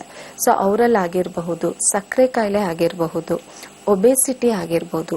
ಸೊ ಇವರಲ್ಲಿ ನಾವು ಆಸ್ಟಿಯೋ ಆರ್ಥ್ರೈಟಿಸ್ ಅನ್ನೋದನ್ನ ಕಾಮನ್ ಆಗಿ ನಾವು ನೋಡ್ತಾ ಇದ್ದೇವೆ. ಸೊ ಪ್ರತಿಯೊಬ್ರು ಆಸ್ಟಿಯೋ ಆರ್ಥ್ರೈಟಿಸ್ ಪೇಷಂಟ್ ನಮ್ಮ ಹತ್ರ ಬಂದು ಕುತ್ಕೊಂಡಾಗ ಫಸ್ಟ್ ಕೇಳೋದು, ನಂಗೆ ಕೆಳಗಡೆ ಕೂರಂಗ್ ಆಗ್ಬೇಕು, ಮುಂಚೆ ಆರಾಮಾಗಿ ಕುತ್ಕೊಂಡು ಪೂಜೆ ಮಾಡ್ತಿದೆ, ಕೂರಕ್ ಆಗ್ತಿಲ್ಲ ಅಂತ. ಮತ್ತೊಂದು ಕರೆ ಇದೆ, ಸ್ವೀಕರಿಸೋಣ. ಹಲೋ ಹಲೋ, ನಮಸ್ತೆ. ನಮಸ್ತೆ ಅಮ್ಮ. ನನ್ನ ಹೆಸರು ರೋಸ್ ಅಂತ. ಎಲ್ಲಿಂದ ಕಾಲ್ ಮಾಡ್ತಾ ಇದ್ದೀರಾ? ಬೆಂಗಳೂರಿಂದ. ಓಕೆ, ಮಾತಾಡಿ ಡಾಕ್ಟರ್ ಹತ್ರ. ಹಾ, ಹಲೋ. ಹಲೋ, ನಮಸ್ತೆ ಮ್ಯಾಮ್. ನಮಸ್ತೆ ಅಮ್ಮ, ಹೇಳಿ. ಮೇಡಮ್, ನನ್ಗೆ ಒಂದು 5 years ಇಂದ ತುಂಬಾ ಬ್ಯಾಕ್ ಪೇನ್ ಇದೆ. ಓಕೆ. ಮಾರ್ನಿಂಗ್ ಹೊತ್ತು ನನ್ಗೆ ಎದೊಳಕ್ಕೆ ಆಗಲ್ಲಮ್ಮ. ಫುಲ್ ಮಲ್ಕೊಂಡೇ ಇರ್ತೀನಿ. ಒಂದ್ ಸೈಡ್ ನನಗೆ ತುಂಬಾ ಊತ ಬರುತ್ತೆ. ಓಕೆ. ಸುಮಾರು ಕಡೆ ತೋರಿಸ್ಕೊಂಡಿದ್ದೀನಿ, ಬಟ್ ಏನೂ ಯೂಸ್ ಇಲ್ಲ. MRI ಸ್ಕ್ಯಾನ್ ಎಲ್ಲ ಹೇಳ್ತಾರೆ, ಬರೀ ಎಕ್ಸರ್ಸೈಸ್ ಮಾಡಿದ್ರೆ ಸಾಕು ಅಂತ ಹೇಳ್ತಾರೆ. ಬಟ್ ಆದ್ರೂ ನನ್ ಕೈಲಿ ಸರಿಯಾಗಿ ನಡೆಯಕ್ ಆಗಲ್ಲ. ತುಂಬಾ ಪೈನ್ ಬರುತ್ತೆ ಸ್ವಲ್ಪ ದೂರ ಹೋದ್ರುನು. ಏನ್ ಮಾಡೋದು ಮ್ಯಾಮ್ ಇದಕ್ಕೆ? ಏನಾದ್ರು ಪರಿಹಾರ ಇದೆಯಾ ನಿಮ್ಮಲ್ಲಿ? ನಿಮ್ ಏಜ್ ಎಷ್ಟು? 29 ಮ್ಯಾಮ್. 29 ಇಯರ್ಸ್. ಓಕೆ. ಸೊ ಬೇರೆ ಏನಾದ್ರು ಹೆಲ್ತ್ ಇಶ್ಯೂಸ್ ಇದೆಯಾ? ಪೀರಿಯಡ್ಸ್ ಪ್ರಾಬ್ಲಮ್ ಆಗುವಂತದ್ದು ಏನಾದ್ರು? ಹೌದು ಮ್ಯಾಮ್ ಇದೆ. ಓಕೆ ಮಾ. ಸಮ್ಟೈಮ್ಸ್ ಏನಾಗುತ್ತೆ, ನಿಮ್ಮಲ್ಲಿ ಪೀರಿಯಡ್ಸ್ ಇರ್ರೆಗ್ಯುಲರ್ ಆಗೋದಾಗಿರ್ಬಹುದು, ಅಥವಾ ಹಾರ್ಮೋನಲ್ ಇಂಬ್ಯಾಲೆನ್ಸ್ ಆಗೋದಾಗಿರ್ಬಹುದು, ಅಥವಾ PCOD ಸಮಸ್ಯೆ ಇದ್ದವರಲ್ಲಿ ಬ್ಯಾಕ್ ಪೇನ್ ಅನ್ನೋ ಸಮಸ್ಯೆ ತುಂಬಾ ಕಾಮನ್ ಆಗಿ ನೋಡ್ತೀವಮ್ಮ. ಸೊ ಇದರಿಂದ ನಿಮ್ ಬೆನ್ನಿನ ಮೂಳೆ ವೀಕ್ ಆಗಿರೋ ಚಾನ್ಸಸ್ ಇರುತ್ತೆ, ಹೆಚ್ಚಿರುತ್ತೆ, ಅಥವಾ ಕ್ಯಾಲ್ಸಿಯಂ ಕಡಿಮೆ ಆಗಿರೋ ಚಾನ್ಸಸ್ ಹೆಚ್ಚಿರುತ್ತೆ. ಅಂಡ್ ಈ ಏಜ್ ಗ್ರೂಪ್ ಅಲ್ಲಿ ನಾವು ಡಿಸ್ಕ್ ಬಲ್ಜ್ ಅನ್ನೋದನ್ನ ತುಂಬಾ ಕಾಮನ್ ಆಗಿ ನೋಡ್ತೀವಿ, ಅಥವಾ ಇನ್ನು ಸ್ಟಾರ್ಟಿಂಗ್ ಸ್ಟೇಜ್ ಅಲ್ಲೇ ಇರಬಹುದು. ಸೊ ಆದಷ್ಟು ನೀವು ಸ್ಟಾರ್ಟಿಂಗ್ ಸ್ಟೇಜ್ ಅಲ್ಲೇ ಹೋಮಿಯೋಪತಿಕ್ ಮೆಡಿಕೇಶನ್ಸ್ ತಗೊಳ್ಳಿ, ಖಂಡಿತ ನೆಗ್ಲೆಕ್ಟ್ ಮಾಡಕ್ ಹೋಗ್ಬಾರ್ದು. ಬಿಕಾಸ್ ಇದನ್ನ ನೀವು ಎಷ್ಟು ನೆಗ್ಲೆಕ್ಟ್ ಮಾಡ್ತಾ ಹೋಗ್ತೀರಾ, ದಿನ ನಿಮ್ಗೆ ಜಾಸ್ತಿ ಆಗ್ತಾ ಹೋಗುತ್ತೆ. ಬಿಕಾಸ್ ಕೆಲವೊಬ್ರು ಪೇಷಂಟ್ ಅಲ್ಲಿ ಬೆನ್ನಿನ ಮೂಳೆಗೆ ಏನಾದ್ರು ಇಂಜೆಕ್ಷನ್ಸ್ ತಗೊಂಡಿದ್ರೆ ಅಥವಾ ಏನಾದ್ರು ಅನೆಸ್ಥಿಷಿಯಾ ತಗೊಂಡಿದ್ರೆ ಅವರಲ್ಲೂ ಕೂಡ ಈ ಸಮಸ್ಯೆನ ನಾವು ನೋಡ್ತಾ ಇದ್ದೇವೆ. ಸೊ ಹೋಮಿಯೋಪತಿ ಗುಳಿಗೆ ಮೂಲಕ ನಿಮ್ಮಲ್ಲಿ ರೂಟ್ ಕಾಸ್ ಏನಿದೆ, ಯಾವ ಕಾರಣದಿಂದ ಬೆನ್ನಿನ ಮೂಳೆ ಸಮಸ್ಯೆ ಕಂಡು ಬರ್ತಿದೆ ಈ ಚಿಕ್ಕ ವಯಸ್ಸಿಗೆನೆ, ಸೊ ಅದನ್ನ ನಾವು ಕಂಡು ಹಿಡಿದು ಮೆಡಿಕೇಶನ್ಸ್ ಕೊಡೋದ್ರಿಂದ ಡೆಫಿನೆಟ್ಲಿ ಇದರಿಂದ ನೀವು ಹೊರಗೆ ಬರ್ಬೋದು. ಧನ್ಯವಾದಗಳು ಕರೆ ಮಾಡಿದ್ದಕ್ಕೆ. ನಮಸ್ಕಾರ. ಸೊ ಮೊದಲನೇದಾಗಿ ಇಲ್ಲಿ ನಾವು ಅರ್ಥ ಮಾಡ್ಕೊಬೇಕಾಗಿರೋದು, ಜೆಲ್ ಪ್ರೊಡಕ್ಷನ್ ಕಡಿಮೆ ಆಗ್ತಿದೆ, ಡ್ರೈ ಆಗ್ತಾ ಹೋಗ್ತಿದೆ. ಸೊ ಇಲ್ಲಿ ಪೇಷಂಟ್ ಕಾನ್ಸಂಟ್ರೇಟ್ ಮಾಡ್ತಿರೋದು ನೋವಿನ ಕಡೆಗೆ. ಸೊ ಪೇಷಂಟ್ ಬಂದ ತಕ್ಷಣ ನೋವು ಕಡಿಮೆ ಆದ್ರೆ ಸಾಕು ಅಂತ. ಬಟ್ ಅದೇ ಪೇಷಂಟ್ 10 ವರ್ಷದಿಂದನೂ ನೋವಿನ ಮಾತ್ರೆ ಮೇಲೆನೆ ಡಿಪೆಂಡ್ ಆಗಿರ್ತಾರೆ. ಸೊ ಎಷ್ಟೋ ಜನ ಮೂಳೆಗಳಿಗೆನೆ ಇಂಜೆಕ್ಷನ್ ತಗೊಂಡಿರೋರು ಇದ್ದಾರೆ. ಸೊ ಇನ್ ಕೆಲವೊಬ್ರು ಪೇಷಂಟ್ ನೀ ರಿಪ್ಲೇಸ್ಮೆಂಟ್ ಮಾಡಿಸ್ಕೊಂಡಿರೋರು ಇದ್ದಾರೆ. ಸೊ ನಮ್ಮ ಹೋಮಿಯೋಪತಿನಲ್ಲಿ ನಾವು ಆಸ್ಟಿಯೋ ಆರ್ಥ್ರೈಟಿಸ್ ಪೇಷಂಟ್ಗೆ ಕೊಡೋ ಮದ್ದು ಬಂದು ಮೇನ್ ಆಗಿ ರೂಟ್ ಕಾಸ್ ನ ನಾವು ಕರೆಕ್ಟ್ ಮಾಡ್ತೀವಿ. ಸೊ ಇಲ್ಲಿ ನಾವು ಜೆಲ್ ಉತ್ಪತ್ತಿ ಮಾಡ್ಸಕ್ಕೆ ನಾವು ಕೊಡ್ಬೇಕಾಗತ್ತೆ, ಬೋನ್ ಡೆನ್ಸಿಟಿನ ಇಂಪ್ರೂವ್ ಮಾಡಕ್ ಕೊಡ್ಬೇಕಾಗತ್ತೆ. ಸೊ ನಾನು ಅವಾಗಲೇ ಹೇಳ್ದಂಗೆ ಫಂಕ್ಷನಲ್ ಚೇಂಜ್ ಇಂದ ಸ್ಟ್ರಕ್ಚರಲ್ ಚೇಂಜ್ ಆಗಬಾರ್ದು. ಸೊ ಈಗ ನನಗೆ ನೋವು ಕಡಿಮೆ ಆಯಿತು ಬಟ್ ಮೂಳೆ ಬೆಂಡ್ ಆಗ್ತಿದೆ ಅಂದ್ರೆ ಅದು ಒಳ್ಳೆ ಲಕ್ಷಣ ಅಲ್ಲ. ಸೊ ಹೋಮಿಯೋಪತಿ ಗುಳಿಗೆ ನಾವು ಕೊಡ್ತಾ ಹೋದಾಗ, ಬಿಕಾಸ್ ನಮ್ಮ ಹೋಮಿಯೋಪತಿನಲ್ಲಿ ನಾವು ಫಾಲೋ ಮಾಡೋದು ಕಾನ್ಸ್ಟಿಟ್ಯೂಷನಲ್ ಅಪ್ರೋಚ್ ಇರುತ್ತೆ, ಇಂಡಿವಿಜುವಲೈಸ್ ಮಾಡಬೇಕು ಪೇಷಂಟ್ನ. ಸೊ ಯಾಕೆ ಪೇಷಂಟ್ಗೆ ಆಸ್ಟಿಯೋ ಆರ್ಥರೈಟಿಸ್ ಆಗಿದೆ ಅದಕ್ಕೆ ನಾವು ಟ್ರೀಟ್ಮೆಂಟ್ ಕೊಡ್ತಾ ಹೋದಾಗ ಸೊ ಡೆಫಿನೆಟ್ಲಿ ಅವರು ಆಸ್ಟಿಯೋ ಆರ್ಥರೈಟಿಸ್ ಇಂದ ಸಫರ್ ಆಗೋದನ್ನು ಅವಾಯ್ಡ್ ಆಗುತ್ತೆ, ಅದ್ರ ಜೊತೆಗೆ ಆಪರೇಷನ್ ಪ್ರಿವೆಂಟ್ ಮಾಡಬಹುದು. ಸೊ ಆಸ್ಟಿಯೋ ಆರ್ಥರೈಟಿಸ್ ಅನ್ನೋದು ತುಂಬಾ ಕಾಮನ್ ಆಗಿ ನೋಡುವಂಥದ್ದು ಏಜ್ ರಿಲೇಟೆಡ್ ಫ್ಯಾಕ್ಟರ್ ಅಂತಾನೆ ಹೇಳ್ಬೋದು. ಸೆಕೆಂಡ್ ಮೋಸ್ಟ್ ತುಂಬಾ ಕಾಮನ್ ಆಗಿ ನಾವು ನೋಡುವಂಥದ್ದು ರುಮ್ಯಾಟಾಯ್ಡ್ ಆರ್ಥರೈಟಿಸ್ ಅಂತ ಹೇಳ್ತೇವೆ. ಸೊ ಈಗ ರುಮ್ಯಾಟಾಯ್ಡ್ ಆರ್ಥರೈಟಿಸ್ ಅನ್ನೋದು ಸಾಕಷ್ಟು ಹೆಣ್ಮಕ್ಳಲ್ಲಿ ನಾವು ನೋಡ್ತಾ ಇದ್ದೀವಿ, ಸ್ಪೆಷಲಿ ಒಂದು 16 ಇಯರ್ಸ್ ಮೇಲ್ಪಟ್ಟವರಲ್ಲೇ ನಾವು ತುಂಬಾ ಕಾಮನ್ ಆಗಿ ನೋಡ್ತಾ ಇದ್ದೇವೆ. ಸೊ ರುಮ್ಯಾಟಾಯ್ಡ್ ಆರ್ಥರೈಟಿಸ್ ಅನ್ನೋದು ಆಟೋ ಇಮ್ಯೂನ್ ಡಿಸಾರ್ಡರ್ ಅಂತ ಹೇಳ್ತೇವೆ. ಸೊ ಈಗ ನಾನು ಆಗ್ಲೇ ಹೇಳ್ದಂಗೆ ಇನ್ಫ್ಲಮೇಷನ್ ಅಂದ್ರೆ ನಮ್ಮ ದೇಹದಲ್ಲಿರೋ ರೋಗ ನಿರೋಧಕ ಶಕ್ತಿ ನಮ್ಮ ದೇಹನ ಕಾಪಾಡಬೇಕಂದ್ರೆ ಈ ರೀತಿ ಇನ್ಫ್ಲಮೇಟರಿ ರಿಯಾಕ್ಷನ್ಸ್ ಅನ್ನೋದನ್ನ ಕ್ರಿಯೇಟ್ ಮಾಡುತ್ತೆ. ರುಮ್ಯಾಟಾಯ್ಡ್ ಆರ್ಥರೈಟಿಸ್ ಅಥವಾ ಆಟೋ ಇಮ್ಯೂನ್ ಡಿಸಾರ್ಡರ್ ಅಲ್ಲಿ ಈ ರೋಗ ನಿರೋಧಕ ಶಕ್ತಿ ನಮ್ಮ ದೇಹಕ್ಕೆ ತೊಂದರೆ ಕೊಡಕ್ಕೆ ಸ್ಟಾರ್ಟ್ ಆಗುತ್ತೆ. ಸೊ ಯಾವ ಇಮ್ಯೂನ್ ಸಿಸ್ಟಮ್ ನಮ್ಮ ದೇಹನ ಕಾಪಾಡಬೇಕೋ ಅದೇ ಕಾಯಿಲೆ ಅನ್ನೋದನ್ನ ಶುರು ಮಾಡ್ತಾ ಹೋಗುತ್ತೆ. ಸೊ ಇದನ್ನ ನಾವು ರುಮ್ಯಾಟಾಯ್ಡ್ ಆರ್ಥರೈಟಿಸ್ ಅಂತ ಹೇಳ್ತೇವೆ. ಸೊ ಈಗ ಎಷ್ಟೋ ಜನ ಅವರಲ್ಲಿ ರುಮ್ಯಾಟಾಯ್ಡ್ ಆರ್ಥರೈಟಿಸ್ ಆಗಿರುತ್ತೆ ಬಟ್ ಆಸ್ಟಿಯೋ ಆರ್ಥರೈಟಿಸ್ ಅಂತ ಟ್ರೀಟ್ಮೆಂಟ್ ತಗೊಂಡಿರ್ತಾರೆ. ಕೆಲವೊಬ್ರಿಗೆ ಆಸ್ಟಿಯೋ ಆರ್ಥರೈಟಿಸ್ ಆಗಿರುತ್ತೆ ಬಟ್ ಗೌಟಿ ಆರ್ಥರೈಟಿಸ್ಗೆ ಅಂತ ಟ್ರೀಟ್ಮೆಂಟ್ ತಗೊಂಡಿರ್ತಾರೆ. ಸೊ ಕೆಲವೊಬ್ರಲ್ಲಿ ಬರೀ ಕ್ಯಾಲ್ಸಿಯಂ ಡಿಫಿಷಿಯನ್ಸಿ ಆಗಿರುತ್ತೆ ಬಟ್ ಅವರು ಕೂಡ ಆರ್ಥರೈಟಿಸ್ಗೆ ಅಂತ ಬೇರೆ ಮದ್ದೆ ತಗೊಂಡಿರ್ತಾರೆ. ಸೊ ಇಲ್ಲಿ ನಾವು ಪ್ರತಿಯೊಂದು ಕಾಯಿಲೆನ ಡಿಫ್ರೆನ್ಶಿಯೇಟ್ ಮಾಡಬೇಕಾಗತ್ತೆ. ಸೊ ಈಗ ರುಮ್ಯಾಟಾಯ್ಡ್ ಆರ್ಥರೈಟಿಸ್ಗೂ ಆಸ್ಟಿಯೋ ಆರ್ಥರೈಟಿಸ್ಗೂ ಮೇಜರ್ ಡಿಫ್ರೆನ್ಸ್ ಅಂತ ತಗೊಂಡಾಗ, so osteo arthritis larger joints ಅಂದ್ರೆ ಮಂಡಿ ಮೂಳೆ, ಸೊಂಟದ ಮೂಳೆ, ಮುಜ್ಜದ ಮೂಳೆ ಇದ್ರ ಮೇಲೆ ಎಫೆಕ್ಟ್ ಆಗುತ್ತೆ. ರುಮ್ಯಾಟಾಯ್ಡ್ ಆರ್ಥರೈಟಿಸ್ ಅನ್ನೋದು ಸ್ಮಾಲರ್ ಜಾಯಿಂಟ್ಸ್ ಗೆ ಎಫೆಕ್ಟ್ ಆಗ್ತಾ ಹೋಗುತ್ತೆ. ಕೈ ಬೆರಳು, ಕಾಲ್ ಬೆರಳು, ಮೊಣಕಾಲು ಅಥವಾ ನಾವು ಈ ಭಾಗ ಮ್ಯಾಂಡಿಬ್ಯುಲರ್ ಜಾಯಿಂಟ್ ಅಂತ ಹೇಳ್ತೇವೆ. ಸೊ ಈ ಭಾಗಗಳು ಎಫೆಕ್ಟ್ ಆಗೋ ಸಾಧ್ಯತೆ ಜಾಸ್ತಿ ಇರುತ್ತೆ. ಸೊ ಒಂದು ನಿಮ್ಗೆ ಮೇನ್ ಆಗಿ ಮೂಳೆನಲ್ಲೇ ಸಮಸ್ಯೆ ಇದ್ರೆ ಇನ್ನೊಂದ್ ಕಡೆ ನಿಮ್ಗೆ ರಕ್ತದಲ್ಲಿ ಸಮಸ್ಯೆ ಇರುವಂತದ್ದು. ಸೊ ರುಮ್ಯಾಟಾಯ್ಡ್ ಆರ್ಥರೈಟಿಸ್ ಅಲ್ಲಿ ನಾವು ತುಂಬಾ ಕಾಮನ್ ಆಗಿ ಲಕ್ಷಣಗಳಂತ ನಾವು ತಗೊಂಡಾಗ ಪೇಷಂಟ್ ಬೆಳಗ್ಗೆ ಎದ್ದ ತಕ್ಷಣ ಕೈ ಬೆರಳು ಮಡ್ಚಕ್ಕಾಗಲ್ಲ ಅಥವಾ ಕೈ ಬೆರಳನ್ನ ಇಮಿಡಿಯೇಟ್ ಆಗಿ ಬಿಸಿನೀರಲ್ಲಿ ಇಡಬೇಕು ಅಂತ ಅನ್ಸುತ್ತೆ. ಸೊ ದಿನ ಆಗ್ತಾ ಅಥವಾ ಬಿಸಿಲು ಬರ್ತಾ ಹೋದಾಗ ಸ್ವಲ್ಪ ನೋವುಗಳು ಕಡಿಮೆ ಆಗುತ್ತೆ. ವಿಂಟರ್ ಸೀಸನ್ ಅಲ್ಲೇ ಮಳೆಗಾಲದಲ್ಲೇ ಸ್ವಲ್ಪ ನೋವು ಜಾಸ್ತಿ ಇರುತ್ತೆ, ಬೇಸಿಗೆಗಾಲದಲ್ಲಿ ಸ್ವಲ್ಪ ಹಗುರ ಅಂತ ಅನ್ಸುತ್ತೆ. ಅಥವಾ ಏನಾದ್ರು ಪಾತ್ರೆ ತೊಳಿತಿದ್ರೆ ಅಥವಾ ಬಟ್ಟೆ ತೊಳಿತಿದ್ರೆ ಇಮಿಡಿಯೇಟ್ ಆಗಿ ನೋವುಗಳು ಸ್ಟಾರ್ಟ್ ಆಗುತ್ತೆ. ಸೊ ಇನ್ ಕೆಲವರು ಪೇಷಂಟ್ ಅಲ್ಲಿ ಕೈ ಮಡ್ಚಕ್ಕಾಗಲ್ಲ, ಊಟ ತಿನ್ನಕ್ ಸ್ವಲ್ಪ ಕಷ್ಟ ಆಗುತ್ತೆ. ಅಥವಾ ಫಸ್ಟ್ ಕೈ ಬೆರಳಲ್ಲಿ ನನಗೆ ನೋವು ಸ್ಟಾರ್ಟ್ ಆಯ್ತು, ಈಗ ಬೇರೆ ಎಲ್ಲ ಜಾಯಿಂಟ್ಸ್ ಅಲ್ಲೂ ಕೂಡ ನನಗೆ ಪೇನ್ ಸ್ಟಾರ್ಟ್ ಆಗ್ತಿದೆ, ಸೊ ಬಗ್ಗ ಕಷ್ಟ ಆಗೋದು. ಸೊ ಇದೇ rheumatoid arthritis patient more than 10 years suffer ಆಗಿದ್ದವರು ಬೆಡ್ ರಿಡನ್ ಆಗಿರೋನು ನಾವು ನೋಡಿದೀವಿ. ಸೊ ಈ ಪರ್ಟಿಕ್ಯುಲರ್ ಇನ್ಫೆಕ್ಷನ್ ಅಂದ್ರೆ ಈ ಆಟೋ ಇಮ್ಯೂನ್ ಡಿಸಾರ್ಡರ್ ಏನಿರುತ್ತೆ ದೇಹದಲ್ಲಿ ಯಾವುದೇ ಭಾಗಕ್ಕೆ ಬೇಕಿದ್ರೂ ಎಫೆಕ್ಟ್ ಆಗ್ಬೋದು, ಯಾವುದೇ ಭಾಗಕ್ಕೆ ಬೇಕಿದ್ರೂ ಸ್ಪ್ರೆಡ್ ಆಗ್ಬೋದು. ಸೊ ಅದೇ ರೀತಿ ಇನ್ಫೆಕ್ಷನ್ ಅನ್ನೋದು ಬೆನ್ನಿನ ಮೂಳೆಗೂ ಕೂಡ ಸ್ಪ್ರೆಡ್ ಆಗೋ ಸಾಧ್ಯತೆ ಹೆಚ್ಚಿರುತ್ತೆ. ಸೊ ಇದನ್ನ ನಾವು ರುಮ್ಯಾಟಾಯ್ಡ್ ಆರ್ಥರೈಟಿಸ್ ಅಂತ ಹೇಳ್ತೇವೆ. ಸೊ ಮೊದಲನೇದಾಗಿ ಈ ರುಮ್ಯಾಟಾಯ್ಡ್ ಆರ್ಥರೈಟಿಸ್ ಪೇಷಂಟ್ ಅಲ್ಲಿ ಫಸ್ಟ್ ನಾವು ನೋಡೋದು ಅವರು ಡಿಪ್ರೆಷನ್ ಹೋಗಿರೋದು. ಬಿಕಾಸ್ ಪ್ರತಿಯೊಬ್ರು ರುಮ್ಯಾಟಾಯ್ಡ್ ಆರ್ಥರೈಟಿಸ್ ಪೇಷಂಟ್ಗೆ ಲೈಫ್ ಲಾಂಗ್ ಇದ್ದಿದ್ದೇ ಇರುತ್ತೆ, ಇದು ರಕ್ತದಲ್ಲೇ ಬಂದಿರುವಂತದ್ದು. ಸೊ ನೀವು ಲೈಫ್ ಲಾಂಗ್ ಈ ಕಾಯಿಲೆಯಿಂದ ಸಫರ್ ಆಗ್ಬೇಕು ಅಂತಾನೆ ಇನ್ಫಾರ್ಮ್ ಮಾಡಿರ್ತಾರೆ. ಸೊ ರುಮ್ಯಾಟಾಯ್ಡ್ ಆರ್ಥರೈಟಿಸ್ ಇಂದನೂ ಹೊರಗೆ ಬರ್ಬೋದು, ಪ್ರೊವೈಡೆಡ್ ನಿಮ್ಗೆ ಪ್ರಾಪರ್ ಟ್ರೀಟ್ಮೆಂಟ್ ಅನ್ನೋದು ಇಂಪಾರ್ಟೆಂಟ್ ಆಗುತ್ತೆ. ಬಿಕಾಸ್ ಈಗ ರುಮ್ಯಾಟಾಯ್ಡ್ ಆರ್ಥರೈಟಿಸ್ ಪೇಷಂಟ್ ಜನರಲ್ ಆಗಿ ಅವ್ರು ಯೂಶಲಿ ತಗೊಳ್ಳೋದು ಒಂದು ಪೇನ್ ಕಿಲ್ಲರ್ಸ್ ತಗೊಂತಾರೆ, ಒಂದು ಕ್ಯಾಲ್ಸಿಯಂ ಟ್ಯಾಬ್ಲೆಟ್ಸ್ ತಗೊಂತಾರೆ, ಸ್ಟಿರಾಯ್ಡಲ್ ಮೆಡಿಕೇಶನ್ಸ್ ತಗೊಂತಾರೆ. ಸೊ ಇದ್ರಲ್ಲಿ ಅವ್ರು 10 ವರ್ಷ ಆದ್ರೂ ಮ್ಯಾನೇಜ್ ಮಾಡ್ತಾರೆ. ಸೊ ಇಲ್ಲಿ ಒಂದು ಕಾಯಿಲೆನ ಕವರ್ ಮಾಡಕ್ ಹೋಗಿ ಇನ್ನೊಂದು ಕಾಯಿಲೆ ಅನ್ನೋದು ಡೆವಲಪ್ ಆಗ್ತಾ ಹೋಗುತ್ತೆ. ಸೊ ಇದನ್ನ ನಾವು ರುಮ್ಯಾಟಾಯ್ಡ್ ಆರ್ಥರೈಟಿಸ್ ಅಂತ ಹೇಳ್ಬೋದು. ಅಂಡ್ ಒನ್ಸ್ ಅಗೇನ್ ನಮ್ಮ ಹೋಮಿಯೋಪತಿನಲ್ಲಿ ನಾವು ಆರ್ಥರೈಟಿಸ್ ಅನ್ನೋದಕ್ಕಿಂತ ಹೆಚ್ಚಾಗಿ ಯಾಕೆ ಈ ಪೇಷಂಟ್ ಅಲ್ಲಿ ಆರ್ಥರೈಟಿಸ್ ಅನ್ನೋದು ಬಂದಿದೆ, ಆ ರೂಟ್ ಕಾಸ್ ಏನಿದೆ ಅಂಡ್ ಯಾವ ಟೈಪ್ ಆಫ್ ಆರ್ಥರೈಟಿಸ್ ಇರುತ್ತೆ ಅದರ ಮೇಲೆ ನಮ್ಮ ಅಪ್ರೋಚ್ ಆಗ್ತಾ ಹೋಗುತ್ತೆ. ಈಗ ರುಮ್ಯಾಟಾಯ್ಡ್ ಆರ್ಥರೈಟಿಸ್ ಆಗಿಲಿ, ಆಸ್ಟಿಯೋ ಆರ್ಥರೈಟಿಸ್ ಆಗಿಲಿ, ಗೌಟಿ ಆರ್ಥರೈಟಿಸ್ ಆಗಿಲಿ, ಯಾವುದೇ ರೀತಿ ಆರ್ಥರೈಟಿಸ್ ಆಗಿದ್ರು ಅವ್ರ ದೈಹಿಕ ಪ್ರಕೃತಿ ಪ್ರಕಾರ ಅವ್ರ ಎಮೋಷನಲ್ ಹೆಲ್ತ್ ಮತ್ತೆ ಫಿಸಿಕಲ್ ಹೆಲ್ತ್ ಮೇಲೆ ನಮ್ಮ ಅಪ್ರೋಚ್ ನಡೀತಾ ಹೋಗುತ್ತೆ. ಈಗ ಮತ್ತೊಂದು ಕರೆ ಇದೆ, ಸ್ವೀಕರಿಸೋಣ. ಹಲೋ ಹಲೋ ಸರ್, ನಮಸ್ತೆ. ತಮ್ಮ ಹೆಸರು? ನಮ್ಮ ಹೆಸರು ಪ್ರದೀಪ್ ಅಂತ ಹೇಳ್ಬಿಟ್ಟು. ಎಲ್ಲಿಂದ ಸರ್? ಹೊಸಪೇಟೆಯಿಂದ ಮೇಡಮ್, ಗಂಗಾವತಿಯಿಂದ ಕಾಲ್ ಮಾಡ್ತಿರೋದು. ಓಕೆ ಸರ್, ಮಾತಾಡಿ ಡಾಕ್ಟರ್ ಹತ್ರ. Okay madam. Hello hello madam, ನಮಸ್ತೆ. ನಮಸ್ತೆ ಪ್ರದೀಪ್ ಅವರೇ, ಹೇಳಿ. ಮೇಡಮ್, ನಮ್ಮ ತಾಯಿ ಅವ್ರಿಗೆ ಒಂದು 2-3 ಇಯರ್ಸ್ ಇಂದ ಮಂಡಿ ನೋಯ್ತಾ ಇದೆ. ಸ್ವಲ್ಪ ವೇಟ್ ಇದಾರೆ ಅವರು. ಹೊಲ ಗದ್ದೆಯಲ್ಲಿ ಕೆಲಸ ಮಾಡೋದ್ರಿಂದ ಅವ್ರಿಗೆ ಏನಾಗ್ತಿದೆ ಅಂದ್ರೆ ತುಂಬಾ ಮಂಡಿ ನೋವು ಆಗ್ತಿದೆ, ಕೂತ್ರೆ ಎದ್ದೇಳಕ್ಕಾಗಲ್ಲ, ಎದ್ರೆ ಕೂತ್ಕೊಳ್ಳಕ್ಕಾಗಲ್ಲ, ಈ ರೀತಿ ಪ್ರಾಬ್ಲಮ್ ಅನ್ನೋದು ಕಾಣ್ತಾ ಇದ್ರೆ ಬೇರೆ ಕಡೆ ಎಲ್ಲಾ ತೋರ್ಸಿದ್ರಾಗ ಏನಂತಂದ್ರೆ ಆಪರೇಷನ್ ಸಜೆಷನ್ ಮಾಡಿದಾರೆ. ಆಪರೇಷನ್ ಇಲ್ಲದೆ ಮೆಡಿಸಿನ್ಸ್ ಇಂದನೇ ಕ್ಯೂರ್ ಮಾಡ್ಬೋದಾ ಮೇಡಮ್ ಈ ಪ್ರಾಬ್ಲಮ್ ನ?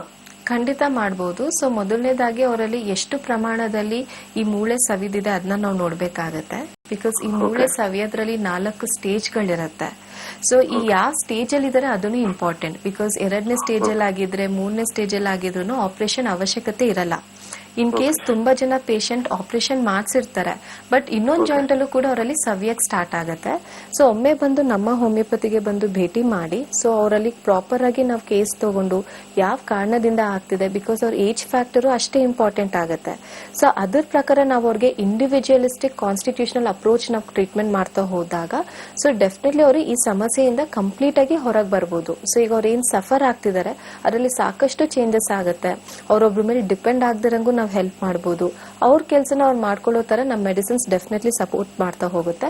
ಬಟ್ ಒಂದು ಅಡ್ವಾಂಟೇಜ್ ಏನಂದ್ರೆ ನಮ್ಮ ಹೋಮಿಯೋಪತಿಕ್ ಮೆಡಿಕೇಶನ್ಸ್ ಮೂಲಕ ಯಾವುದೇ ರೀತಿ ಅಡ್ಡ ಪರಿಣಾಮ ಅಥವಾ ಸೈಡ್ ಎಫೆಕ್ಟ್ಸ್ ಅನ್ನೋದು ಇರಲ್ಲ. ಧನ್ಯವಾದಗಳು ಪ್ರದೀಪ್ ಅವರೇ ಕರೆ ಮಾಡಿದ್ದಕ್ಕೆ. ಸಾಕಷ್ಟು ಜನ ನಮ್ಮ ಹೋಮಿಯೋಪತಿ ಕ್ಲಿನಿಕ್ಗೆ ಆಗಮಿಸಿ ಅವರ ಸಮಸ್ಯೆಗಳಿಗೆ ಪರಿಹಾರವನ್ನ ಪಡ್ಕೊಂಡಿದ್ದಾರೆ. ಅವರು ಅವರ ಅಭಿಪ್ರಾಯಗಳನ್ನ ನಿಮ್ಮೊಟ್ಟಿಗೆ ಹಂಚಿಕೊಳ್ತಾ ಇದ್ದಾರೆ. ಬನ್ನಿ ನೋಡೋಣ. ಲತಾ ಅಂತ, ನನ್ನ ID ನಂಬರ್ NHMDJ43 ಅಂತ. ನಾನು ನಮ್ಮ ಹೋಮಿಯೋಪತಿಯಲ್ಲಿ ಟ್ರೀಟ್ಮೆಂಟ್ ತಗೊಳ್ತಾ ಇದ್ದೀನಿ. ನಾನು ಇಲ್ಲಿ ಮಲ್ಲೇಶ್ವರಂ ಅಲ್ಲಿ ಇರೋದಿದು. ನಾನು ಇಲ್ಲಿಗೆ 6 ತಿಂಗಳ ಹಿಂದೆನೆ ನನಗೆ ಮಂಡಿ ನೋವು ಸಮಸ್ಯೆಯಿಂದ ತುಂಬಾ ಬಳಲ್ತಿದ್ದೆ. ಇಲ್ಲಿ ಬಂದು 1.5 ವರ್ಷದಿಂದ ಟ್ರೀಟ್ಮೆಂಟ್ ತಗೊಳ್ತಾ ಇದ್ದೀನಿ. ನನಗೆ ಇಲ್ಲಿ ಟ್ರೀಟ್ಮೆಂಟ್ ತಗೊಂಡ್ಮೇಲೆ ನನಗೆ ಚೆನ್ನಾಗಿ ಅನುಕೂಲ ಆಗೈತೆ. ನಾನು ಹಿಂದೆ ಇಂಗ್ಲಿಷ್ ಮೆಡಿಸನ್ ಏನ್ ತಗೊಂಡು ಅದ್ರಲ್ಲಿ ಏನು ನನಗೆ ಉಪಯೋಗ ಕಂಡು ಬರಲಿಲ್ಲ. ಇಲ್ಲಿ ಬಂದ್ಮೇಲೆ ನಾನು ಡಾಕ್ಟರ್ ಸ್ನೇಹ ಅವ್ರ ಹತ್ರ ಟ್ರೀಟ್ಮೆಂಟ್ ತಗೊಳ್ತಾ ಇದ್ದೀನಿ. ಡಾಕ್ಟರ್ ಸ್ನೇಹ ಅವರು ನನಗೆ ಯಾವ್ಯಾವ ರೀತಿ ಊಟ ತಿಂಡಿ ತಿನ್ಬೇಕು, ಎಕ್ಸರ್ಸೈಸ್ ಮಾಡ್ಬೇಕು, ಯಾವ ರೀತಿ ನೀನು ವಾಕ್ ಮಾಡ್ಬೇಕು ಎಲ್ಲ ನಮ್ಗೆ ತಿಳಿಸ್ಕೊಡ್ತಾ ಇದ್ರು. ಡಾಕ್ಟರ್ ಸ್ನೇಹ ಅವರು ನನಗೆ ಒಳ್ಳೆ ಅನುಕೂಲ ಆಗೋ ತರ ನನಗೆ ಟ್ರೀಟ್ಮೆಂಟ್ ಕೊಟ್ಟಿದ್ದಾರೆ. ನನಗೆ ಇವಾಗ ಯಾವುದೇ ರೀತಿ ತೊಂದರೆ ಇಲ್ಲ. ನನಗೆ 100 ಭಾಗದಲ್ಲಿ 75% 80% ಅಷ್ಟು ನನಗೆ ಗುಣಮುಖ ಆಗೈತೆ. ಇನ್ನ ನನ್ಗೆ 4 ತಿಂಗಳು 5 ತಿಂಗಳು ಟ್ರೀಟ್ಮೆಂಟ್ ತಗೊಳ್ಳೋದಿದೆ. ಅದನ್ನ ತಗೊಂಡ್ಮೇಲೆ ಪೂರ್ತಿ ಗುಣಮುಖ ಆಗ್ತೈತೆ ಅಂತ ನನಗೆ ಚೆನ್ನಾಗಿ ನಂಬಿಕೆ ಬಂದೈತೆ. ಆದ್ರಿಂದ ನಾನು ಇಲ್ಲಿ ಟ್ರೀಟ್ಮೆಂಟ್ ತಗೊಳ್ತಾ ಇದ್ದೀನಿ. ಡಾಕ್ಟರ್ ಸ್ನೇಹ ಅವರಿಗೆ, ನಮ್ಮ ಹೋಮಿಯೋಪತಿಗೆ ತುಂಬಾ ಥ್ಯಾಂಕ್ಸ್. ನಮ್ಮ ಹೋಮಿಯೋಪತಿ ಆರೋಗ್ಯ ಸಂಜೀವನಿ. ಮತ್ತೊಂದು ಕರೆ ಇದೆ, ಸ್ವೀಕರಿಸೋಣ. ಹಲೋ ಹಲೋ, ನಮಸ್ತೆ. ತಮ್ಮ ಹೆಸರು? ನನ್ನ ಹೆಸರು ಶಿಲ್ಪಾ ಅಂತ. ಶಿಲ್ಪಾ ಅವರ ಎಲ್ಲಿಂದ? ತುಮಕೂರಿಂದ ಕಾಲ್ ಮಾಡ್ತಾ ಇರೋದು. ಓಕೆ ಶಿಲ್ಪಾ, ಮಾತಾಡಿ ಮೇಡಮ್ ಹತ್ರ. ಹಲೋ. ಹಲೋ, ನಮಸ್ತೆ ಮೇಡಮ್. ನಮಸ್ತೆ ಶಿಲ್ಪಾ ಅವರೇ, ಹೇಳಿ. ನಮ್ಮಮ್ಮಂಗೆ ಹಿಮೋಗ್ಲೋಬಿನ್ ಕಮ್ಮಿ ಇದೆ ಅಂತ ಹೇಳ್ತಿದ್ದಾರೆ. ಓಕೆ. ನಾನು ಆಲ್ಮೋಸ್ಟ್ ಎಲ್ಲಾ ತರ ಚೆಕಪ್ ಮಾಡಿಸಿದಾಗ ಅನಿಮಿಯಾ ಅಟ್ಯಾಕ್ ಆಗಿದೆ ಅಂತ ಹೇಳಿದ್ರು. ಓಕೆ. ಅದಕ್ಕೆ ಎಲ್ಲೆಲ್ಲೋ ಇದನ್ನ ಬ್ಲಡ್ ಹಾಕಿದ್ರೆ ಮತ್ತೆ ಇಂಪ್ರೂವ್ಮೆಂಟೇ ಕಾಣಿಸ್ತಿಲ್ಲ. ಓಕೆ. ನಿಮ್ಮಲ್ಲಿ ಟ್ರೀಟ್ಮೆಂಟ್ ಯಾವ ತರ ಇದೆ? ಓಕೆ ಸಿ ಡೆಫಿನೆಟ್ಲಿ ಅನಿಮಿಕ್ ಪೇಷಂಟ್ಸ್ಗೆ ನಾವು ಹೋಮಿಯೋಪತಿಕ್ ಮೆಡಿಸಿನ್ಸ್ ಅಲ್ಲಿ ಸಾಕಷ್ಟು ಒಳ್ಳೆ ಮೆಡಿಸಿನ್ಸ್ ಇದೆಯಮ್ಮ. ಸೊ ಈಗ ಅನಿಮಿಯಾ ಅನ್ನೋದು ಜನರಲ್ ಆಗಿ ನಾವು ನೋಡುವಂಥದ್ದು. ಬಟ್ ಯಾವ ಕಾರಣದಿಂದ ಅವ್ರು ಅನಿಮಿಕ್ ಆಗಿದ್ದಾರೆ ಅದು ಸಹ ಇಂಪಾರ್ಟೆಂಟ್ ಆಗುತ್ತೆ. ಬಿಕಾಸ್ ನಾವು ಅವ್ರ ಏಜ್ ಫ್ಯಾಕ್ಟರ್ನ ಕನ್ಸಿಡರ್ ಮಾಡಬೇಕಾಗತ್ತೆ. ಅಥವಾ ಅವರು ಚೆನ್ನಾಗಿ ಊಟ ಮಾಡ್ತಿದ್ದಾರೆ ಬಟ್ ಅವ್ರ ದೇಹದಲ್ಲಿ ತಗೊಳ್ಳೋ ಪ್ರಮಾಣ ಅಥವಾ ಅಬ್ಸಾರ್ಪ್ಷನ್ ಅಂತ ಹೇಳ್ತೇವೆ, ಐರನ್ ಅಬ್ಸಾರ್ಪ್ಷನ್ ಆಗಿರ್ಬೋದು, ಅಥವಾ ಐರನ್ ಅಂಶ ಕರೆಕ್ಟ್ ಆಗಿ ಬ್ರೇಕ್ ಡೌನ್ ಆಗ್ತಿದೆಯಾ, ಕೆಂಪು ರಕ್ತ ಕಣಗಳು ಕರೆಕ್ಟ್ ಆಗಿ ಬ್ರೇಕ್ ಡೌನ್ ಆಗ್ತಿದೆಯಾ, ಅದನ್ನು ಇಂಪಾರ್ಟೆಂಟ್. ಬಿಕಾಸ್ 5ಕ್ಕಿಂತ ಕಡಿಮೆ ಇದ್ದವರಲ್ಲಿ ತುಂಬಾ ಜನ ಬ್ಲಡ್ ಟ್ರಾನ್ಸ್ಫ್ಯೂಷನ್ ಮಾಡಿಸ್ಕೊಂಡಿರೋದು ಉಂಟು. ಬಟ್ ಅವರಲ್ಲಿ ಮತ್ತೆ ಒಂದು 6-8 ತಿಂಗಳಾದ್ಮೇಲೆ ಮತ್ತೆ ಅವರು ಅನಿಮಿಕ್ ಆಗೋ ಚಾನ್ಸಸ್ ಇರುತ್ತೆ. ಸೊ ಕೆಲವೊಮ್ಮೆ ಜೆನೆಟಿಕ್ ಫ್ಯಾಕ್ಟರ್ಸ್ ಕೂಡ ಅಷ್ಟೇ ಇಂಪಾರ್ಟೆಂಟ್ ಆಗುತ್ತೆ. ಸೊ ಅವ್ರಿಗೆ ಪ್ರಾಪರ್ ಆಗಿ ನಾವು ಹೋಮಿಯೋಪತಿಕ್ ಮೆಡಿಸಿನ್ಸ್ ಕೊಡೋದ್ರ ಜೊತೆಗೆ ಸೊ ಯಾವ ರೀತಿ ಫುಡ್ ಇಂಟೇಕ್ ಮಾಡಬೇಕು, ಲೈಫ್ ಸ್ಟೈಲ್ ಯಾವ ರೀತಿ ಮೇಂಟೈನ್ ಮಾಡಬೇಕು, ಇದೆಲ್ಲ ನಾವು ಕರೆಕ್ಟ್ ಆಗಿ ಅವ್ರಿಗೆ ಅಡ್ವೈಸ್ ಮಾಡ್ತಾ ಹೋಗ್ತೇವೆ. ಸೊ ಅವ್ರದ್ದು ಹಳೇದು ಏನಾದ್ರು ರಿಪೋರ್ಟ್ಸ್ ಇದ್ದರೂ ಒಮ್ಮೆ ನಮ್ಮ ಹೋಮಿಯೋಪತಿಗೆ ಬಂದು ಭೇಟಿ ಮಾಡಿ ಅಮ್ಮ. ಸೊ ಅದ್ರ ಪ್ರಕಾರ ಇನ್ನೂ ಏನಾದ್ರು ಎಕ್ಸ್ಟ್ರಾ ಪರೀಕ್ಷೆಗಳಿತ್ತು ಅದ್ರ ಪ್ರಕಾರ ನೋಡಿ ನಾವು ಟ್ರೀಟ್ಮೆಂಟ್ ಸಜೆಸ್ಟ್ ಮಾಡ್ತಾ ಹೋಗ್ತೇವೆ. ಬಿಕಾಸ್ ಈಗ ನೀವು ಬರೀ ಐರನ್ ಮಾತ್ರೆ ಅಥವಾ ರಕ್ತ ಹೆಚ್ಚುವಂತಹ ನೀವು ಮಾತ್ರೆ ತಗೊಂಡ್ರೆ ಬರೀ ಆ ಕ್ಷಣ ಅಷ್ಟೇ ಅವ್ರು ಆರಾಮ ಆಗ್ತಾರೆ, ಬಟ್ ಅದ್ರ ಮೇಲೆ ಡಿಪೆಂಡ್ ಆಗ್ತಾ ಹೋಗ್ತಾರೆ. ಸೊ ಅಟ್ಲೀಸ್ಟ್ ಹೋಮಿಯೋಪತಿಕ್ ಮೆಡಿಕೇಶನ್ಸ್ ಮೂಲಕ ಈಗ ಅವರಲ್ಲಿ ಏನ್ ರಕ್ತದಲ್ಲಿ ಏನ್ ವೇರಿಯೇಷನ್ಸ್ ಆಗ್ತಿದೆ, ಮೆಡಿಕೇಶನ್ ತಗೊಳ್ತಾ ಅವರಲ್ಲಿ ಹಿಮೋಗ್ಲೋಬಿನ್ ಸಹ ನ್ಯಾಚುರಲ್ ಆಗಿ ಇಂಪ್ರೂವ್ ಆಗ್ತಾ ಹೋಗುತ್ತೆ. ಬಿಕಾಸ್ ಸಾಕಷ್ಟು ಮದ್ದು ನಮ್ ಕಿಚನ್ ಅಲ್ಲೇ ಇರುತ್ತಮ್ಮ. ಸೊ ಅದರಲ್ಲಿ ಹಣ್ಣು ತರಕಾರಿ ಎಲ್ಲ ಇದ್ದು ಅವ್ರು ತಗೊಂಡ್ರು ಸಹ ಅವ್ರ ದೇಹನ ತಗೊಳಕ್ ರೆಡಿ ಇಲ್ಲ ಅಂದಾಗ ಅವರಲ್ಲಿ ಹೋಮಿಯೋಪತಿಕ್ ಮೆಡಿಕೇಶನ್ ಅವಶ್ಯಕತೆ ಜಾಸ್ತಿ ಇರುತ್ತೆ. ಧನ್ಯವಾದಗಳು ಶಿಲ್ಪಾ ಅವರೇ ಕರೆ ಮಾಡೋದಕ್ಕೆ. ತುಂಬಾ ಸೂಕ್ಷ್ಮವಾಗಿ ಎಲ್ಲ ಪರಿಚಯವನ್ನ ಮಾಡಿಕೊಟ್ರಿ ಟೈಪ್ಸ್ ಆಫ್ ಆರ್ಥರೈಟಿಸ್ ಬಗ್ಗೆ. ಆದ್ರೆ ಇವಾಗ ನೀವು ಮುಂಚೆನೆ ಹೇಳ್ದಂಗೆ ಒಂದು 50 ವರ್ಷ ಆದ್ಮೇಲೆ 45 ವರ್ಷ ಆದ್ಮೇಲೆ ಯೂಶಲಿ ಮಂಡಿ ನೋವು ಅಂತ ಕಾಣಿಸ್ಕೊಳ್ತಾ ಇತ್ತು ಅಥವಾ ಮೂಳೆಗಳ ನೋವು ಅಂತ ಕಾಣಿಸ್ಕೊಳ್ತಾ ಇತ್ತು. ಆದ್ರೆ ಇವಾಗ ಯಂಗ್ ಜನರೇಷನ್ ಅಲ್ಲೂ ಕೂಡ ಕಾಣಿಸ್ಕೊಳ್ಳುತ್ತೆ. ಆಮೇಲೆ ಸ್ಪೋರ್ಟ್ಸ್ ಮೆನ್ಸ್ ತಗೊಂಡ್ರೆ ಅವ್ರಿಗೂ ಕೂಡ ಏನಾದ್ರು ಇಂಜುರಿ ಆಗಿದ್ರೆ ಮತ್ತೆ ಅವ್ರು ಆಡ್ಲಿಕ್ಕೆ ಆಗೋದಿಲ್ಲ ಅಥವಾ ಏನಾದ್ರು ಸ್ಕಿಡ್ ಆಗಿದ್ರೆ ಅವಾಗ ಅವರಲ್ಲೂ ಕೂಡ ಈ ಮೂಳೆಗಳ ನೋವು ಕಾಣಿಸ್ಕೊಳ್ಳುತ್ತೆ. ಮತ್ತೆ ಯಂಗ್ ಜನರೇಷನ್ ಅಲ್ಲಿ ಕೂಡ ಕಾಣಿಸ್ಕೊಳ್ತಾ ಇದೆ. ಸೊ ಯಾವ ರೀತಿ ಅವರು ಪ್ರಿಕಾಷನ್ಸ್ ನ ತಗೊಳ್ಬಹುದು, ಯಾಕಂದ್ರೆ precaution is better than cure ಅನ್ನೋಗೆ. ಸೊ ಯಾವ ರೀತಿ ಪ್ರಿಕಾಷನ್ಸ್ ನ ತಗೊಳ್ಬಹುದು ಮಂಡಿ ನೋವು ಬರದೇ ಇರೋ ತರ ಮತ್ತು ಮಹಿಳೆಯರಲ್ಲಿ ಮೂಳೆ ಸವಿದೆ ಇರೋ ತರ ಯಾವ ತರ ಪ್ರಿಕಾಷನ್ಸ್ ನ ತಗೊಬಹುದು? ಸೊ ನಾರ್ಮಲ್ ಆಗಿ ನಮ್ ದೇಹದಲ್ಲಿ ಸೆಲ್ಸ್ ಡೆತ್ ಆಗೇ ಆಗುತ್ತೆ. ಬಿಕಾಸ್ ಏಜ್ ಆಗ್ತಾ ಆಗ್ತಾ ಸೆಲ್ಯುಲರ್ ಡೆತ್ ಆಗುತ್ತೆ, ಡಿಜೆನರೇಟಿವ್ ಪ್ರಾಸೆಸ್ ಆಗುತ್ತೆ. 80 years ಇದ್ದವರು ಆಸ್ಟಿಯೋ ಆರ್ಥರೈಟಿಸ್ ಸಫರ್ ಆಗಿರೋದು ನಾವು ನೋಡಿದೀವಿ. ಬಟ್ ಅದೇ 90 years ಇರೋರು ಹೆಲ್ದಿ ಆಗಿರೋರು ನಾವು ನೋಡಿದೀವಿ. ಸೊ ಇಲ್ಲಿ ಒಂದು ಜೆನೆಟಿಕ್ ಫ್ಯಾಕ್ಟರ್ಸ್ ಇಂಪಾರ್ಟೆಂಟ್ ಆಗುತ್ತೆ. ಬಿಕಾಸ್ ನೀವು ಆಗ್ಲೇ ಹೇಳ್ದಂಗೆ prevention is better then cure ಆದ್ರೂ ಸಹ ಕೆಲವೊಮ್ಮೆ ಪೇಷಂಟ್ ದೈಹಿಕ ಪ್ರಕೃತಿ ಮೇಲೆ ಡಿಪೆಂಡ್ ಆಗುತ್ತೆ, ಅವ್ರ ಜೆನೆಟಿಕ್ಸ್ ಮೇಲೆ ಡಿಪೆಂಡ್ ಆಗ್ತಾ ಹೋಗುತ್ತೆ. ಸೊ ಈಗ ಹೇಗೆ ನಾವು ಪ್ರಿವೆಂಟ್ ಮಾಡಬಹುದು ಅಂದ್ರೆ ಮೊದಲನೇದಾಗಿ ನಾವು ಲೈಫ್ ಸ್ಟೈಲ್ ಮ್ಯಾನೇಜ್ಮೆಂಟ್ ತುಂಬಾನೇ ಇಂಪಾರ್ಟೆಂಟ್ ಆಗುತ್ತೆ. ಬಿಕಾಸ್ ಆರ್ಥರೈಟಿಸ್ ಹೇಗಂದ್ರೆ ಈಗ ಒಂದ್ ಗಾಡಿನ ನಾವು ಒಂದೇ ಕಡೆ ಇಟ್ರೆ ಅದು ರಸ್ಟು ಹಿಡಿಯುತ್ತೆ, ತುಕ್ಕು ಹಿಡಿಯುತ್ತೆ, ಅದ್ರ ಕೆಲಸನೂ ತುಂಬಾ ಕಡಿಮೆ ಆಗ್ತಾ ಹೋಗುತ್ತೆ, ಪ್ರೊಡಕ್ಟಿವಿಟಿ ತುಂಬಾ ಕಡಿಮೆ ಆಗ್ತಾ ಹೋಗುತ್ತೆ. ಸೊ ಅದೇ ರೀತಿ ನಮ್ ದೇಹ ಕೂಡ. ಸೊ ದಿನ ದಿನ ನಮ್ಗೆ ಅದೇ ರೊಟೀನ್ ಲೈಫ್ ಇದ್ದಾಗ ಸೊ ಡೆಫಿನೆಟ್ಲಿ ನಮ್ ದೇಹನೂ ಅದೇ ಕ್ಯಾಟಗರಿಗೆ ಹೋಗುತ್ತೆ. ಸೊ ಇಲ್ಲಿ ನಾವು ಫಿಸಿಕಲ್ ಆಕ್ಟಿವಿಟಿ ಎಷ್ಟು ಚೆನ್ನಾಗಿ ನಾವು ಇಂಪ್ರೂವೈಸ್ ಮಾಡ್ತೀವಿ, ಎಷ್ಟೇ ಸ್ಟ್ರೆಸ್ಡ್ ಲೈಫ್ ಸ್ಟೈಲ್ ಇದ್ರೂ ನಮ್ಗೆ ಅಂತ ನಾವು ಟೈಮ್ ಕೊಟ್ಟು ನಮ್ಗೆ ಅಂತ ನಮ್ ಫಿಸಿಕಲ್ ಆಕ್ಟಿವಿಟಿನ ನಾವು ಇಂಪ್ರೂವ್ ಮಾಡಿ ಬೋನ್ಸ್ ಸ್ಟ್ರೆಂಥನ್ ಆಗಕ್ಕೆ, ಮಸಲ್ ಟೋನ್ ಇಂಪ್ರೂವ್ ಆಗಕ್ಕೆ, ಲಿಗಮೆಂಟ್ ಸ್ಟ್ರೆಂಥನ್ ಆಗಕ್ಕೆ, ಆಕ್ಟಿವ್ ಆಗಕ್ಕೆ. ಸೊ ಅದಕ್ಕೆ ಅಂತ ಕೆಲವೊಂದು ಎಕ್ಸರ್ಸೈಸ್ ನಾವು ರೆಗ್ಯುಲರ್ ಆಗಿ ಕಂಟಿನ್ಯೂಸ್ ಆಗಿ ನಾವು ಫಾಲೋ ಮಾಡೋದ್ರಿಂದ ಆರ್ಥರೈಟಿಸ್ ಅನ್ನೋ ಸಮಸ್ಯೆಯಿಂದ ನಾವು ದೂರ ಇರ್ಬೋದು. ಸೆಕೆಂಡ್ ಮೋಸ್ಟ್ ನಾನು ಆಗ್ಲೇ ಹೇಳ್ದಂಗೆ ರೂಟ್ ಕಾಸ್ ನ ನಾವು ಕಾನ್ಸಂಟ್ರೇಟ್ ಮಾಡಲೇಬೇಕಾಗುತ್ತೆ. ಬಿಕಾಸ್ ಈಗ ಒಬ್ರು ಹೈಪೋಥೈರಾಯ್ಡ್ ಪೇಷಂಟ್ ಆಸ್ಟಿಯೋ ಆರ್ಥರೈಟಿಸ್ ಅಂತ ಬಂದಾಗ ನಾವಿಲ್ಲಿ ಫಸ್ಟ್ ಅವರಲ್ಲಿ ಥೈರಾಯ್ಡ್ ಹಾರ್ಮೋನ್ಸ್ ನಾವು ಬ್ಯಾಲೆನ್ಸ್ ಮಾಡಬೇಕು. ಬಿಕಾಸ್ ನಮ್ಮಲ್ಲಿ ಫಿಸಿಕಲ್ ಆಕ್ಟಿವಿಟಿ ಎಷ್ಟು ಚೆನ್ನಾಗಿರುತ್ತೆ ಅಷ್ಟು ನಮ್ಮಲ್ಲಿ ಹಾರ್ಮೋನ್ಸ್ ಕೂಡ ಬ್ಯಾಲೆನ್ಸ್ ಸ್ಟೇಟ್ ಅಲ್ಲಿ ಇರುತ್ತೆ. ನಾವು ಟೈಮ್ ನಿದ್ದೆ ಮಾಡಲ್ಲ. ಈಗ ಫಾರ್ ಎಕ್ಸಾಂಪಲ್ ಸಡನ್ ಆಗಿ ನೈಟ್ ಶಿಫ್ಟ್ ಇರುತ್ತೆ, ಅರ್ಲಿ ಮಾರ್ನಿಂಗ್ ಶಿಫ್ಟ್ ಇರುತ್ತೆ, ಇಲ್ಲೇ ಅದು ಡೇ ಟು ಡೇ ವೇರಿಯೇಷನ್ಸೇ ಆಗೋಗುತ್ತೆ. ಸೊ ಬಿಕಾಸ್ ನಮ್ಮ ಬಾಡಿ ರೆಸ್ಟ್ ಅಲ್ಲಿ ಇದ್ದಾಗಲೇ ಕೆಲವೊಂದು ಹಾರ್ಮೋನ್ಸ್ ಉತ್ಪತ್ತಿ ಆಗುತ್ತೆ, ನಮ್ಮ ಬಾಡಿ ರೆಸ್ಟ್ ಅಲ್ಲಿ ಇದ್ದಾಗಲೇ ಸೆಲ್ಸ್ ರಿಪೇರ್ ಆಗ್ತಾ ಹೋಗುತ್ತೆ. ಸೊ ನಮ್ಮ ಬಾಡಿಗೂ ರೆಸ್ಟ್ನು ಅವಶ್ಯಕತೆ ಇರುತ್ತೆ, ವರ್ಕ್ ಕೂಡ ಅವಶ್ಯಕತೆ ಇರುತ್ತೆ, ಎಕ್ಸರ್ಸೈಸ್ ಕೂಡ ಅವಶ್ಯಕತೆ ಇರುತ್ತೆ. ಸೊ ಇದನ್ನ ನಾವು ಕರೆಕ್ಟ್ ಆಗಿ ಬ್ಯಾಲೆನ್ಸ್ ಮಾಡ್ತಾ ಹೋದ್ರೆ ಡೆಫಿನೆಟ್ಲಿ ಆರ್ಥರೈಟಿಸ್ ಅನ್ನೋ ಸಮಸ್ಯೆಯಿಂದ ನಾವು ದೂರ ಇರ್ಬೋದು. ಸೆಕೆಂಡ್ ಆಗಿ ನಾವು ತುಂಬಾ ಕಾಮನ್ ಆಗಿ ನೋಡೋದು, ತುಂಬಾ ಜನ ಈ ವಾಯು ಅಂತ ಹೇಳ್ತಾರೆ. ಸೊ ಈಗ ತುಂಬಾ ಜನ ಪೇಷಂಟ್ ಆಲೂಗಡ್ಡೆ ತಗೊಂಡಾಗ ಜಾಯಿಂಟ್ ಪೇನ್ ಬರುತ್ತೆ, ಬದನೆಕಾಯಿ ತಿಂದಾಗ ಜಾಯಿಂಟ್ ಪೇನ್ ಬರುತ್ತೆ, ಕಾಳುಗಳು ತಿಂದಾಗ ಜಾಯಿಂಟ್ ಪೇನ್ ಬರುತ್ತೆ ಅಂತ ಹೇಳ್ತಾರೆ. ಸೊ ಯೂಶಲಿ ಯಾವುದೇ ಪದಾರ್ಥಗಳಿಂದ ನಮಗೆ ಜಾಯಿಂಟ್ ಪೇನ್ಸ್ ಅನ್ನೋದು ಬರಲ್ಲ. ಸೊ ಇಲ್ಲಿ ಆಲ್ರೆಡಿ ಪೇಷಂಟ್ಗೆ ಕಾಯಿಲೆ ಇದ್ದಾಗ ಈ ಪರ್ಟಿಕ್ಯುಲರ್ ಫುಡ್ ಏನಾದ್ರು ತಗೊಂಡಾಗ ಅವರಲ್ಲಿ ಟ್ರಿಗರ್ ಆಗ್ತಾ ಹೋಗುತ್ತೆ. ಸೊ ಒಂದು ಲೈಫ್ ಸ್ಟೈಲ್ ಮ್ಯಾನೇಜ್ಮೆಂಟ್ ಇಂಪಾರ್ಟೆಂಟ್ ಆಗುತ್ತೆ. ಸೆಕೆಂಡ್ ಆಗಿ ಹೆಣ್ಮಕ್ಳಲ್ಲಿ ನಾವು ಯಾಕೆ ಕೆಲವೊಮ್ಮೆ ಈ ಆರ್ಥರೈಟಿಸ್ ಅನ್ನೋದು ತುಂಬಾ ಕಾಮನ್ ಆಗಿ ನೋಡ್ತೀವಿ ಅಂದ್ರೆ ನಾರ್ಮಲ್ ಆಗಿ ಹೆಣ್ಮಕ್ಳಲ್ಲಿ ಸಾಕಷ್ಟು ಹಾರ್ಮೋನಲ್ ವೇರಿಯೇಷನ್ಸ್ ಆಗೇ ಆಗುತ್ತೆ. ಅದು ಮೆಚೂರ್ಡ್ ಆದಾಗಿಂದ ಇರಬಹುದು, ಪ್ರೆಗ್ನೆನ್ಸಿ ಟೈಮಲ್ಲಿ ಇರಬಹುದು, ಮುಟ್ಟು ನಿಲ್ಲೋ ಟೈಮಲ್ಲಿ ಇರಬಹುದು, ಅವರಲ್ಲಿ ತುಂಬಾ ಫ್ಲಕ್ಚುಯೇಷನ್ ಇರುತ್ತೆ. ಕೆಲವೊಬ್ರು ದೇಹ ಆ ಫ್ಲಕ್ಚುಯೇಷನ್ ತಗೊಳ್ಳೋ ಶಕ್ತಿ ಇರುತ್ತೆ, ಕೆಲವೊಬ್ರು ದೇಹದಲ್ಲಿ ಆ ಫ್ಲಕ್ಚುಯೇಷನ್ಸ್ ತಗೊಳ್ಳೋ ಶಕ್ತಿ ಇರಲ್ಲ. ಸೊ ಆ ರೀತಿ ಪೇಷಂಟ್ ಅಲ್ಲಿ ಈ ಆರ್ಥರೈಟಿಸ್ ಅನ್ನೋ ಸಮಸ್ಯೆಯಿಂದ ಸಫರ್ ಆಗನ್ನ ನೋಡ್ತಾ ಇದ್ದೇವೆ. ಸೊ ಸ್ಪೆಷಲಿ ಯಾರಲ್ಲಿ ಈ ಫ್ಯಾಮಿಲಿ ಹಿಸ್ಟ್ರಿ ತುಂಬಾ ಸ್ಟ್ರಾಂಗ್ ಇರುತ್ತೆ, ಸೊ ಯಾರಲ್ಲಿ ಫ್ಯಾಮಿಲಿ ಹಿಸ್ಟ್ರಿ ಜೊತೆಗೆ ಅವರಲ್ಲಿ ದೈಹಿಕ ಪ್ರಕೃತಿ ಪ್ರಕಾರ ಚೂರ್ ಏನಾದ್ರು ಎಕ್ಸರ್ಟ್ ಮಾಡಿದ್ರು ಜಾಯಿಂಟ್ ಪೇನ್ಸ್ ಬರುತ್ತೆ ಅಂತ ಅನ್ಸುತ್ತೆ. ಸೊ ಅವರಲ್ಲಿ ಕರೆಕ್ಟ್ ಲೈಫ್ ಸ್ಟೈಲ್ ಮ್ಯಾನೇಜ್ಮೆಂಟ್ ಜೊತೆಗೆ ಗುಡ್ ಸ್ಲೀಪ್ ಪ್ಯಾಟರ್ನ್ ಆಗಿರ್ಬೋದು, ಟೈಮ್ ಊಟ ಮಾಡೋದಾಗಿರ್ಬೋದು, ನೀರ್ ಚೆನ್ನಾಗಿ ಕುಡಿಯೋದಾಗಿರ್ಬೋದು, ಇಷ್ಟು ಅವರು ಕರೆಕ್ಟ್ ಆಗಿ ಫಾಲೋ ಮಾಡಿದ್ರೆ ಡೆಫಿನೆಟ್ಲಿ ಆರ್ಥರೈಟಿಸ್ ಅನ್ನೋ ಸಮಸ್ಯೆಯಿಂದ ದೂರ ಇರ್ಬೋದು. ಮತ್ತೊಂದು ಕರೆ ಇದೆ. ಹಲೋ ಹಲೋ ಹಲೋ, ಹೇಳಿ ಸರ್, ಹೇಳಿ. ತಮ್ಮ ಹೆಸರು? ನಾಗರಾಜ್ ಅಂತ ಹೇಳಿ, ಯಾವ ಊರಿಂದ? ಶಿವಮೊಗ್ಗದಿಂದ. ಶಿವಮೊಗ್ಗದಿಂದ. ಓಕೆ ನಾಗರಾಜ್ ಅವರೇ ಮಾತಾಡಿ ಡಾಕ್ಟರ್ ಹತ್ರ. ಹಲೋ.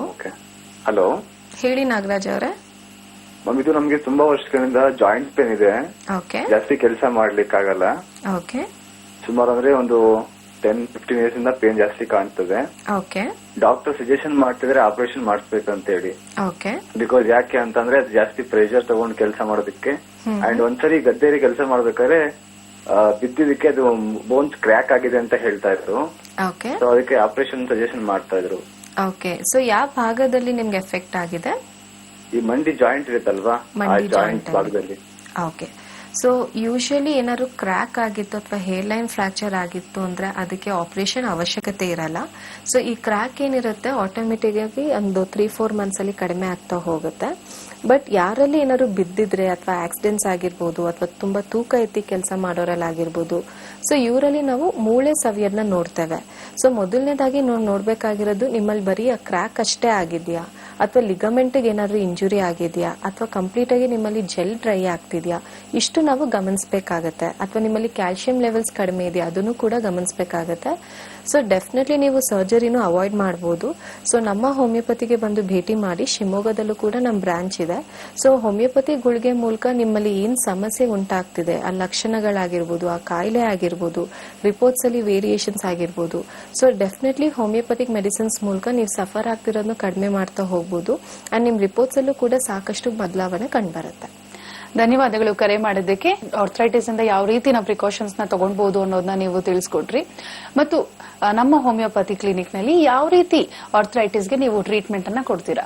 ಸೊ ಈಗ ನಮ್ಮ ಹೋಮಿಯೋಪತಿನಲ್ಲಿ ನಾವು ನೋಡೋದು ಕಾನ್ಸ್ಟಿಟ್ಯೂಷನಲ್ ಅಪ್ರೋಚ್ ಅಂತ ಹೇಳ್ತೇವೆ. ಅಂದ್ರೆ ಈಗ 10 ಜನ ಆಸ್ಟಿಯೋ ಆರ್ಥ್ರೈಟಿಸ್ ಪೇಷಂಟ್ ಆಗಿರ್ಲಿ, 10 ಜನ ರುಮ್ಯಾಟಾಯ್ಡ್ ಆರ್ಥ್ರೈಟಿಸ್ ಪೇಷಂಟ್ ಆಗಿರ್ಲಿ, ಅಥವಾ ಪೋಸ್ಟ್ ವೈರಲ್ ಆರ್ಥ್ರೈಟಿಸ್ ಆಗಿರ್ಲಿ, ಗೌಟಿ ಆರ್ಥ್ರೈಟಿಸ್ ಆಗಿರ್ಲಿ, ಸೊ ಯಾವುದೇ ರೀತಿ ಆರ್ಥ್ರೈಟಿಸ್ ಪೇಷಂಟ್ ಬಂದ್ರೂ ಪ್ರತಿಯೊಬ್ರು ಪೇಷಂಟ್ ನಮ್ಗೆ ಹೊಸೊಬ್ರ ಆಗ್ತಾರೆ.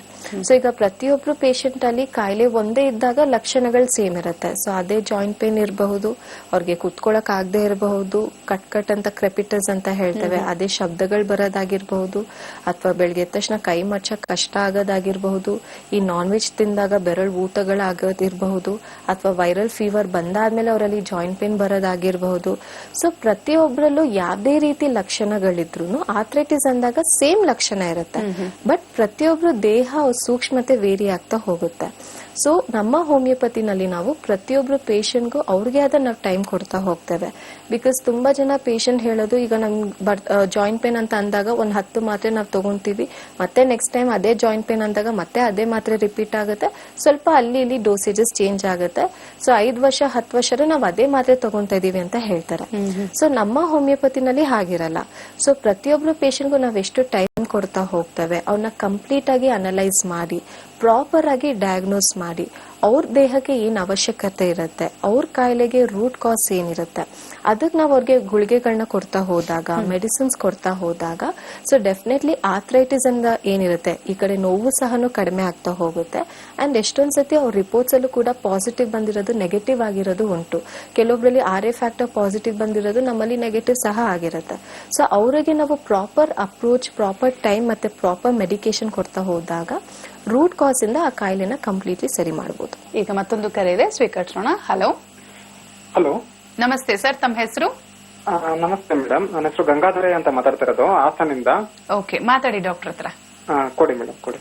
ಹಲೋ ಮೇಡಮ್, ನಮಸ್ತೆ ಮೇಡಮ್. ನಮಸ್ತೆ ಸರ್, ಹೇಳಿ. ನಮಸ್ತೆ. ಆಕ್ಚುಲಿ ಅದು ನಂಗೆ 35 ವರ್ಷ ವಯಸ್ಸಾಗಿದೆ. ಓಕೆ. ನಮ್ ಕೈ ಕಾಲು ಬೆರಳುಗಳೆಲ್ಲ ಒಂಥರ ಸ್ಟಕ್ ಹಂಗಾಗೋದಾಗಿರ್ಬೋದು, ಅಥವಾ ಒಕ್ರ ಆಗೋದು, ಊತ ಬರೋದು, ಈ ತರ ಎಲ್ಲ ಕಾಣಿಸ್ಕೊಂತಾ ಇದೆ ಮೇಡಮ್. ಅದು ಏನ್ ಮಾಡೋದು ಅಂತ ಗೊತ್ತಾಗ್ತಾ ಇಲ್ಲ. ಬೇರೆ ಕಡೆ ಡಾಕ್ಟ್ರು ಹಳ್ಳಿ ಕಡೆ ತೋರ್ಸ್ಕೊಂಡಿದೀನಿ. ಬಟ್ ಅವರು ಪೇನ್ ಇರುತ್ತೆ ನೋಡಿ, ಅದನ್ನ ಮಾತ್ರ ಕಮ್ಮಿ ಮಾಡ್ಲಿಕ್ಕೆ ಅವರು ಒಂದು ಇಂಜೆಕ್ಷನ್ ಕೊಟ್ಟಿರ್ತಾರೆ, ಅಥವಾ ಮಾತ್ರೆಗಳನ್ನೆಲ್ಲ ಯೂಸ್ ಮಾಡ್ಲಿಕ್ಕೆ ಹೇಳಿದಾರೆ. 1 ವಾರ ತಗೊಂಡಾಗ 1 ವಾರ ಚೆನ್ನಾಗಿರುತ್ತೆ, ಅದ್ ಬಿಟ್ಟ ನಂತರ ಮತ್ತೆ ಕಾಣಿಸ್ಕೊಂತಾನೆ ಇದೆ ಪೇನ್. ಇದು 3-4 ವರ್ಷ ಆಯ್ತು ಈ ತರ ಕಾಣಿಸ್ಕೊಳಕ್ಕಿದ್ದು. ಬಟ್ ಏನ್ ಮಾಡ್ಬೇಕು ಅಂತ ಗೊತ್ತಾಗ್ತಾ ಇರೋದು. ಓಕೆ ಸರ್, ಯೂಶಲಿ ಏನಾಗುತ್ತೆ, ಈಗ ನೀವ್ ಹೇಳ್ತಿರೋ ಲಕ್ಷಣಗಳ ಪ್ರಕಾರ ನಾವು ನೋಡೋದಾದ್ರೆ ರಕ್ತ ಪರೀಕ್ಷೆ ಅವಶ್ಯಕತೆ ತುಂಬಾನೇ ಇರುತ್ತೆ. ಬಿಕಾಸ್ ನಿಮ್ಮಲ್ಲಿ ರಕ್ತದಲ್ಲಿ ಏನಾದ್ರು ಇನ್ಫೆಕ್ಷನ್ ಆಗಿದೆಯಾ, ಅಥವಾ ರಿಪೋರ್ಟ್ಸ್ ಎಲ್ಲ ನೆಗೆಟಿವ್ ಇದ್ದು ನಿಮ್ಗೆ ಜಾಯಿಂಟ್ ಪೇನ್ ಬರ್ತಿದ್ಯಾ, ಅಥವಾ ಕ್ಯಾಲ್ಸಿಯಂ ವಿಟಮಿನ್ ಡಿ ಏನಾದ್ರು ಕಡಿಮೆ ಆಗಿದೆಯಾ, ಅಥವಾ ರಕ್ತದಲ್ಲಿ ಬೇರೆ ಏನಾದ್ರು ಅಂಶಗಳು ಜಾಸ್ತಿ ಆಗಿದೆಯಾ, ಇದನ್ನ ನಾವು ಮೊದಲನೇದಾಗಿ ಡಿಫ್ರೆನ್ಶಿಯೇಟ್ ಮಾಡ್ಬೇಕಾಗತ್ತೆ. ಬಿಕಾಸ್ ನೀವ್ ಹೇಳ್ತಿರೋ ಲಕ್ಷಣಗಳ ಪ್ರಕಾರ ಅದು ರುಮ್ಯಾಟಾಯ್ಡ್ ಆರ್ಥ್ರೈಟಿಸ್ ಕೂಡ ಆಗಿರಬಹುದು. ಸೊ ಈಗ ರುಮ್ಯಾಟಾಯ್ಡ್ ಆರ್ಥ್ರೈಟಿಸ್ ಅಲ್ಲಿ ನಾವು ಕಾಮನ್ ಆಗಿ ರಕ್ತ ಪರೀಕ್ಷೆ ನೋಡೋದಾದ್ರೆ CRP ಅಂತ ಹೇಳ್ತೇವೆ, C reactive protein, RA factor ಆಗಿರ್ಬೋದು, ASLO ಆಗಿರ್ಬೋದು, ಅಂಡ್ ಕೆಲವೊಂದು ಆಂಟಿಬಾಡೀಸ್ ಟೆಸ್ಟ್ ಗಳನ್ನ ಮಾಡ್ತೇವೆ. ಸೊ ಕೆಲವೊಬ್ರು ಪೇಷಂಟ್ ಅಲ್ಲಿ ಕಂಪ್ಲೀಟ್ ಆಗಿ ರುಮ್ಯಾಟಾಯ್ಡ್ ಆರ್ಥ್ರೈಟಿಸ್ ಲಕ್ಷಣಗಳಿರುತ್ತೆ, ಅಂಡ್ ಈ ರಿಪೋರ್ಟ್ಸ್ ಎಲ್ಲಾನು ಪಾಸಿಟಿವ್ ಬರೋ ಸಾಧ್ಯತೆ ಹೆಚ್ಚಿರುತ್ತೆ. ಬಟ್ ಇನ್ ಕೆಲವೊಬ್ರು ಪೇಷಂಟ್ ಅಲ್ಲಿ ನೀವೇನೇನ್ ಲಕ್ಷಣಗಳು ಹೇಳ್ತಾ ಇದ್ದೀರಾ ಕಂಪ್ಲೀಟ್ ಆಗಿ ಆ ಎಲ್ಲ ಲಕ್ಷಣಗಳಿರುತ್ತೆ, ಬಟ್ ರಿಪೋರ್ಟ್ಸ್ ಎಲ್ಲ ಕಂಪ್ಲೀಟ್ ಆಗಿ ನೆಗೆಟಿವ್ ಆಗಿರೋದನ್ನ ನಾವು ನೋಡ್ತಾ ಇದ್ದೇವೆ. ಸೊ ಡೆಫಿನೆಟ್ಲಿ ನೀವು ಬರೀ ಪೇನ್ ಕಿಲ್ಲರ್ಸ್ ತಗೊಳ್ಳೋದ್ರಿಂದ ಈ ಲಕ್ಷಣಗಳಿಂದ ನೀವು ಹೊರಗೆ ಬರಕ್ಕಾಗಲ್ಲ. ಸೊ ಆ ಕ್ಷಣ ನಿಮ್ಗೆ ಆರಾಮ್ ಮಾಡಿಸ್ಬೋದು, ಬಟ್ ಕ್ರಮೇಣವಾಗಿ ನೀವು ದಿನ ಪೇನ್ ಕಿಲ್ಲರ್ಸ್ ತಗೊಂಡ್ರು ಕೂಡ ನಿಮ್ ದೇಹ ರೆಸ್ಪಾಂಡ್ ಮಾಡದಿರೋ ರೀತಿಗೂ ಆಗೋ ಚಾನ್ಸಸ್ ಇರುತ್ತೆ. ಸೊ ಹೋಮಿಯೋಪತಿ ಗುಳಿಗೆ ತಗೊಳ್ಳೋದ್ರಿಂದ ನೀವೇನೀಗ ಸಫರ್ ಆಗ್ತಾ ಇದ್ದೀರಾ, ಡೆಫಿನೆಟ್ಲಿ ಅದು ಕಡಿಮೆ ಆಗ್ತಾ ಹೋಗುತ್ತೆ. ಅಂಡ್ ಮೇನ್ ಆಗಿ ಯಾವ ರೀತಿ ಆರ್ಥರೈಟಿಸ್ ಆಗಿದೆ, ಯಾವ ತರ ಸಂಧಿವಾತ ಆಗಿದೆ ಅದನ್ನ ನಾವು ಗಮನಿಸಬೇಕು. ಬಿಕಾಸ್ ನಿಮ್ಮ ಏಜ್ ಗ್ರೂಪ್ ಅಲ್ಲಿ ನಾವು ನೋಡುವಂತದ್ದು ರುಮ್ಯಾಟಾಯ್ಡ್ ಆರ್ಥರೈಟಿಸ್ ಆಗಿರ್ಬೋದು, ಗೌಟಿ ಆರ್ಥರೈಟಿಸ್ ಆಗಿರ್ಬೋದು. ಸೊ ಇದನ್ನ ನಾವು ಗಮನಿಸಬೇಕಾಗತ್ತೆ.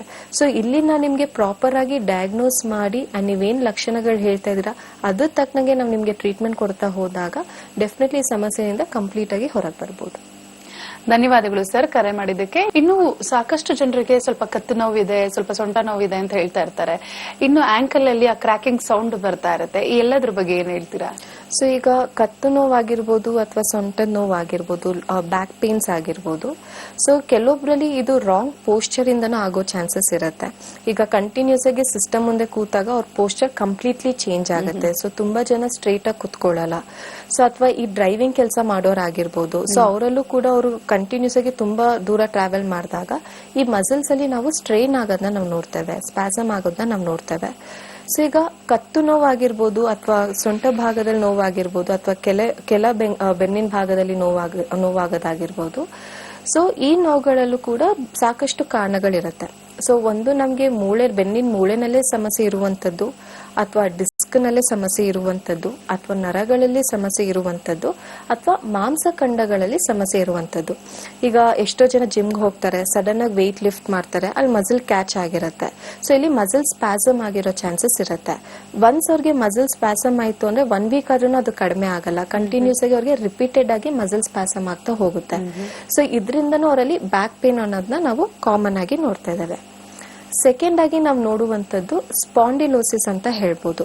ಈಗ ತುಂಬಾ ಜನರಲ್ಲಿ ಈ ಕತ್ತಿನ ಮೂಳೆ ಸವಿಯುವಂತದ್ದು ಅಂಡ್ ಬೆನ್ನಿನ ಮೂಳೆ ಸವಿಯುವಂತದನ್ನ ನಾವು ತುಂಬಾ ಕಾಮನ್ ಆಗಿ ನೋಡ್ತಾ ಇದೀವಿ. ಈಗ ಎಷ್ಟೋ ಜನರಲ್ಲಿ ಚೂರ್ ಕತ್ತಿನ ಮೂಳೆ ಸವಿತಾ ಹೋಗ್ತಿರತ್ತೆ, ಅಥವಾ ಕೆಲವೊಬ್ರಲ್ಲಿ ಈ 30 ಇಯರ್ಸ್ಗೆ 35 ಇಯರ್ಸ್ಗೆ ಸ್ಪಾಂಡಿಲೋಸಿಸ್ ಬರೋದನ್ನು ನಾವು ನೋಡ್ತಾ ಇದೀವಿ. ಸೊ ಇದು ಕೂಡ ಅಷ್ಟೇ ಕಾಮನ್ ಆಗಿ ನೋಡ್ತಾ ಇದೀವಿ. ಅದ್ರ ಜೊತೆಗೆ ತುಂಬಾ ಕಾಮನ್ ಆಗಿ ನಾವು ನೋಡ್ತಿರುವಂತದ್ದು ಡಿಸ್ಕ್ ಬಲ್ಜ್ ಅಂತ ಹೇಳ್ತೇವೆ, ಅಥವಾ ಡಿಸ್ಕ್ ಪ್ರೊಲ್ಯಾಪ್ಸ್ ಅಂತ ಹೇಳ್ತೇವೆ. ಸೊ ಈ ಬೆನ್ನಿನ ಮೂಳೆ ಏನಿರುತ್ತೆ, ಪ್ರತಿ 2 ಮೂಳೆ ಮಧ್ಯೆ ಅಂದ್ರೆ ವರ್ಟಿಬ್ರಾ ಅಂತ ಹೇಳ್ತೇವೆ, ಪ್ರತಿ 2 ಮೂಳೆ ಮಧ್ಯೆ ಒಂದು ಡಿಸ್ಕ್ ಅನ್ನೋದು ಇರುತ್ತೆ. ಸೊ ಈ ಡಿಸ್ಕ್ ಅನ್ನೋದು ಹೊರಗಡೆ ಸ್ವಲ್ಪ ಗಟ್ಟಿ ಇರುತ್ತೆ, ಒಳಗಡೆ ಸ್ವಲ್ಪ ಸಾಫ್ಟ್ ಜೆಲ್ಲಿನ ಅಂಶ ಇರುತ್ತೆ. ಅಂಡ್ ಈ ಮೂಳೆ ಹಿಂದೆನೆ ನಮ್ಗೆ ನರಗಳನ್ನೋದು ಸಪ್ಲೈ ಆಗುತ್ತೆ, ಸ್ಪೈನಲ್ ನರ್ವ್ಸ್ ಅಂತ ಹೇಳ್ತೇವೆ. ಈ ಡಿಸ್ಕ್ ಕೆಲಸ ಏನಂದ್ರೆ ಈ ಪ್ರತಿ 2 ವರ್ಟಿಬ್ರಾ ಅಂದ್ರೆ ಪ್ರತಿ ಬೆನ್ನಿನ ಮೂಳೆನ ಕರೆಕ್ಟ್ ಆಕಾರದಲ್ಲಿ ಮೇಂಟೈನ್ ಮಾಡುವಂತದ್ದು. ಫಾರ್ ಎಕ್ಸಾಂಪಲ್, ಈಗ ನಾವೊಂದು ಮನೆ ಕಟ್ಟಿಸ್ಬೇಕಾದ್ರೆ 2 ಬ್ರಿಕ್ ಮಧ್ಯೆ ನಾವು ಸಿಮೆಂಟ್ ಏನಕ್ಕೆ ಕರೆಕ್ಟ್ ಆಗಿ ಅಲೈನ್ಮೆಂಟ್ ಆಗ್ಲಿ ಅಂತ ನಾವು ಹಾಕ್ತೇವೆ, ಅದೇ ರೀತಿ ಈ ಡಿಸ್ಕ್ ಕೂಡ. ಸೊ ಕಂಟಿನ್ಯೂಸ್ ಆಗಿ ಕುತ್ಕೊಂಡು ಕೆಲಸ ಮಾಡೋರು, ಒಂದೇ ರಾಂಗ್ ಪೋಸ್ಚರ್ ಅಲ್ಲಿ ಇದ್ದವರಲ್ಲಿ, ಅಥವಾ ಈ ಡ್ರೈವರ್ಸ್ ಆಗಿರಬಹುದು, ಅಥವಾ ತುಂಬಾ ತೂಕ ಎತ್ತಿ ಕೆಲಸ ಮಾಡೋರಾಗಿರ್ಬಹುದು. ಸೊ ಇವರಲ್ಲಿ ನಾವು ಈ ಡಿಸ್ಕ್ ಊದ್ಕೊಳ್ಳೋ ಸಾಧ್ಯತೆ ಹೆಚ್ಚಿರುತ್ತೆ. ಸೊ ಎಷ್ಟೋ ಜನರು ಬರೀ MRI CT ಸ್ಕ್ಯಾನ್ ಮಾಡಿಸಿದಾಗ ಅವ್ರಿಗೆ ಯಾವ್ದೋ ಸಮಸ್ಯೆಗೆ ಅಂತ MRI ಮಾಡಿಸಿರ್ತಾರೆ, ಬಟ್ ಅವರಲ್ಲಿ ನಾವು ಡಿಸ್ಕ್ ಪ್ರೊಲ್ಯಾಪ್ಸ್ ಅಥವಾ ಡಿಸ್ಕ್ ಬಲ್ಜ್ ಆಗಿರೋದು ಅಥವಾ ವರ್ಟಿಬಲ್ ಸ್ಟೀನೋಸಿಸ್ ಅಂತೀವಿ. ಸೊ ಈ ರೀತಿ ಲಕ್ಷಣಗಳನ್ನ ನಾವು ನೋಡ್ತಾ ಇದ್ದೇವೆ. ಸೊ ಯಾರಲ್ಲಿ ಈ ಡಿಸ್ಕ್ ಬಲ್ಜ್ ಅನ್ನೋದಿರುತ್ತೆ ಅವರಲ್ಲಿ ನರಗಳ ಮೇಲೆ ಒತ್ತಡ ಬೀಳಕ್ ಸ್ಟಾರ್ಟ್ ಆಗುತ್ತೆ. ಸೊ ತುಂಬಾ ಜನ ಪೇಷಂಟ್ಸ್ ಅಲ್ಲಿ ಸ್ಪೆಷಲಿ ಈ ಡಿಸ್ಕ್ ಬಲ್ಜ್ ಆದಾಗ ತುಂಬಾ ಜನ ಅದಕ್ಕೆ ಒನ್ಸ್ ಅಗೇನ್ ಸರ್ಜರಿಗೆ ಹೋಗ್ತಾರೆ. ಬಟ್ ಮತ್ತೆ ಅವ್ರು ಸರ್ಜರಿಗೆ ಹೋದ್ರು ಅಲ್ಲಿ ಏನಾದ್ರು ತೂಕ ಎತ್ತಿ ಕೆಲಸ ಮಾಡೋದಾಗಿರಬಹುದು, ಅಥವಾ ಮತ್ತೆ ರಾಂಗ್ ಪೋಸ್ಚರ್ ಅಲ್ಲಿ ಇರೋದು, ಅದೇ ಲೈಫ್ ಸ್ಟೈಲ್ ಅವ್ರನ್ನ ಫಾಲೋ ಮಾಡ್ತಾ ಇದ್ರೆ ಮತ್ತೆ ಅವರಲ್ಲಿ ಬೇರೆ ಕಡೆ ಎಫೆಕ್ಟ್ ಆಗೋ ಚಾನ್ಸಸ್ ಇರುತ್ತೆ. ಸೊ ಈ ಡಿಸ್ಕ್ ಬಲ್ಜ್ ಏನಿರುತ್ತೆ ಮೇನ್ ಆಗಿ ನರಗಳ ಮೇಲೆ ಒತ್ತಡ ಬೀಳ್ತಾ ಹೋದಾಗ ಅವರಲ್ಲಿ ನಾವು ರೇಡಿಯೇಟಿಂಗ್ ಪೇನ್ ಅಂತ ಹೇಳ್ತೇವೆ. ಅಂದ್ರೆ ಕತ್ತಿಂದ ಕೈ ಭಾಗವರೆಗೂ ನೋವಾಗುವಂತದ್ದು, ಅಥವಾ ಬೆನ್ನಿನ ಮೂಳೆಯಿಂದ ಕಾಲ್ವರೆಗೂ ನೋವಾಗುವಂತದ್ದು, ಶಾಕ್ ಹೊಡೆದಂಗ ಆಗತ್ತೆ, ಅಥವಾ ಜೋಮ್ ಹಿಡಿತಾ ಹೋಗುತ್ತೆ, ಅಥವಾ ಸೂಜಿನಲ್ಲಿ ಚುಚ್ದಂಗ ಆಗತ್ತೆ, ಅಥವಾ ಹುಳ ಏನಾದ್ರು ಓಡಾಡ್ದಂಗ ಅನ್ಸುತ್ತೆ, ಅಥವಾ ಪಾದ ಉರಿ ಆಗ್ತಾ ಹೋಗುತ್ತೆ. ಸೊ ಅವರಲ್ಲಿ ನಾವು ನ್ಯೂರೋಪತಿ ಸಿಂಟಮ್ಸ್ ನ ತುಂಬಾ ಕಾಮನ್ ಆಗಿ ನೋಡ್ತೀವಿ. ಇನ್ ಕೆಲವೊಬ್ರು ಪೇಷಂಟ್ ಅಲ್ಲಿ ಸಯಾಟಿಕ ಸಮಸ್ಯೆ ಅನ್ನೋದನ್ನ ನಾವು ಅಷ್ಟೇ ಕಾಮನ್ ಆಗಿ ನೋಡ್ತೇವೆ. ಕೆಲವೊಬ್ರು ಪೇಷಂಟ್ ಅಲ್ಲಿ ಒಂದೇ ಕಡೆ ಸ್ಟ್ರೈಟ್ ನಿಲ್ಲಕ್ಕಾಗಲ್ಲ, ಸೈಡ್ ವೈಸ್ ವಾಲ್ಬೇಕಾಗತ್ತೆ, ಮಲ್ಕೊಂಡಾಗ ಬೆನ್ನಿನ ಮೇಲೆ ಮಲ್ಗಕ್ಕಾಗಲ್ಲ, ಸ್ವಲ್ಪ ಸೈಡ್ ತಿರ್ಕೊಬೇಕಾಗತ್ತೆ. ಸೊ ಈ ರೀತಿ ಲಕ್ಷಣಗಳನ್ನ ತುಂಬಾ ಕಾಮನ್ ಆಗಿ ನೋಡ್ತೇವೆ. ಸೊ ಅದು ಡಿಸ್ಕ್ ಬಲ್ಜ್ ಆಗಿರ್ಬೋದು, ಸರ್ವೈಕಲ್ ಸ್ಪಾಂಡಿಲೋಸಿಸ್ ಆಗಿರಬಹುದು, ಅಥವಾ ಆಸ್ಟಿಯೋ ಆರ್ಥರೈಟಿಸ್ ಆಗಿರ್ಲಿ, ಯಾವುದೇ ರೀತಿ ಆರ್ಥರೈಟಿಸ್ ಆಗಿದ್ರು ಪ್ರತಿಯೊಂದು ಪೇನ್ ಬರೋ ಕಾರಣ ಬಂದು ಒಳಗಡೆ ನಿಮ್ಮಲ್ಲಿ ಡ್ಯಾಮೇಜ್ ಅನ್ನೋದು ಕ್ರಿಯೇಟ್ ಆಗ್ತಿದೆ. ಸೊ ಯಾವಾಗ ನಾವು ಆ ಡ್ಯಾಮೇಜ್ ನ ಕ್ರಿಯೇಟ್ ಆಗ್ತಿರೋದನ್ನ ನಾವು ಸರಿಪಡಿಸ್ತಾ ಹೋಗಲ್ಲ, ಅವರಲ್ಲಿ ನಾವು ಸಫರಿಂಗ್ ಆಗೋದನ್ನ ನಾವು ನೋಡ್ತೇವೆ. ಸೊ ಡೆಫಿನೆಟ್ಲಿ ನಮ್ಮ ಹೋಮಿಯೋಪತಿನಲ್ಲಿ ನಿಮ್ಗೆ ಡಿಸ್ಕ್ ಬಲ್ಜ್ ಆಗಿರ್ಲಿ ಅಥವಾ ಸರ್ಜರಿ ಹೇಳೋದಾಗಿರಬಹುದು, ಅಥವಾ ಫಾರ್ ಎಕ್ಸಾಂಪಲ್ ಆಸ್ಟಿಯೋ ಆರ್ಥ್ರೈಟಿಸ್ ಆಗಿರ್ಲಿ, ರುಮ್ಯಾಟಾಯ್ಡ್ ಆರ್ಥ್ರೈಟಿಸ್ ಆಗಿರ್ಲಿ, ಯಾವುದೇ ಸಮಸ್ಯೆ ಇದ್ರೂ ನಮ್ಮ ಹೋಮಿಯೋಪತಿನಲ್ಲಿ ನೀವೇನ್ ಸಫರ್ ಆಗ್ತಾ ಇದ್ದೀರಾ, ಸೊ ಡೆಫಿನೆಟ್ಲಿ ಆ ಸಫರಿಂಗ್ ಇಂದ ನಾವು ಕಡಿಮೆ ಮಾಡಿಸಬಹುದು. ಅಂಡ್ ಅದ್ರ ಜೊತೆಗೆ ನಿಮ್ ಕಾಯಿಲೆ ಮೂಲ ಕಾರಣನ ಯಾವುದೇ ರೀತಿ ಸೈಡ್ ಎಫೆಕ್ಟ್ಸ್ ಇಲ್ಲದೆ ನಾವು ಟ್ರೀಟ್ಮೆಂಟ್ ಕೊಡ್ತಾ ಹೋದಾಗ ಡೆಫಿನೆಟ್ಲಿ ಈ ಆರ್ಥ್ರೈಟಿಸ್ ಇಂದ ಹೊರಗೆ ಬರ್ಬೋದು. ಡಾಕ್ಟರ್, ಇಲ್ಲಿವರೆಗೂ ನಮ್ಮ ಕಾರ್ಯಕ್ರಮದಲ್ಲಿ ಭಾಗವಹಿಸಿ ಆರ್ಥ್ರೈಟಿಸ್ ಬಗ್ಗೆ ಸಾಕಷ್ಟು ವಿಚಾರಗಳನ್ನ ತಿಳಿಸ್ಕೊಟ್ಟಿದ್ದೀರಾ. ತಮಗೆ ಧನ್ಯವಾದಗಳು. Thank you. ನೋಡಿದ್ರಲ್ಲ, ಆರ್ಥ್ರೈಟಿಸ್ ಬಗ್ಗೆ ಸಾಕಷ್ಟು ವಿಚಾರಗಳನ್ನ ಡಾಕ್ಟರ್ ನಿಸರ್ಗ ಅವರು ನಿಮಗೋಸ್ಕರ ತಿಳಿಸ್ಕೊಟ್ಟಿದ್ದಾರೆ. ತಾವು ಸಹ ನಮ್ಮ ಹೋಮಿಯೋಪತಿ ಕ್ಲಿನಿಕ್ ಅನ್ನ ತಪ್ಪದೆ ಭೇಟಿ ಮಾಡಿ ನಿಮ್ಮಲ್ಲಿರುವಂತಹ ಆರೋಗ್ಯದ ಸಮಸ್ಯೆಗಳಿಗೆ ಪರಿಹಾರವನ್ನ ಶಾಶ್ವತವಾಗಿ ಪಡೆದುಕೊಳ್ಳಿ ಅಂತ ಹೇಳ್ತಾ ಇವತ್ತಿನ ಕಾರ್ಯಕ್ರಮವನ್ನ ಇಲ್ಲಿಗೆ ಮುಕ್ತಾಯಗೊಳಿಸ್ತಾ ಇದೀವಿ. ಮತ್ತೆ ನಿಮ್ಮ ಭೇಟಿ ಮುಂದಿನ ಕಾರ್ಯಕ್ರಮದಲ್ಲಿ. Until then, this is Anusha Lakkanna signing off. ನಮಸ್ಕಾರ. ನಮ್ಮ ಹೋಮಿಯೋಪತಿ ಆರೋಗ್ಯ ಸಂಜೀವನಿ.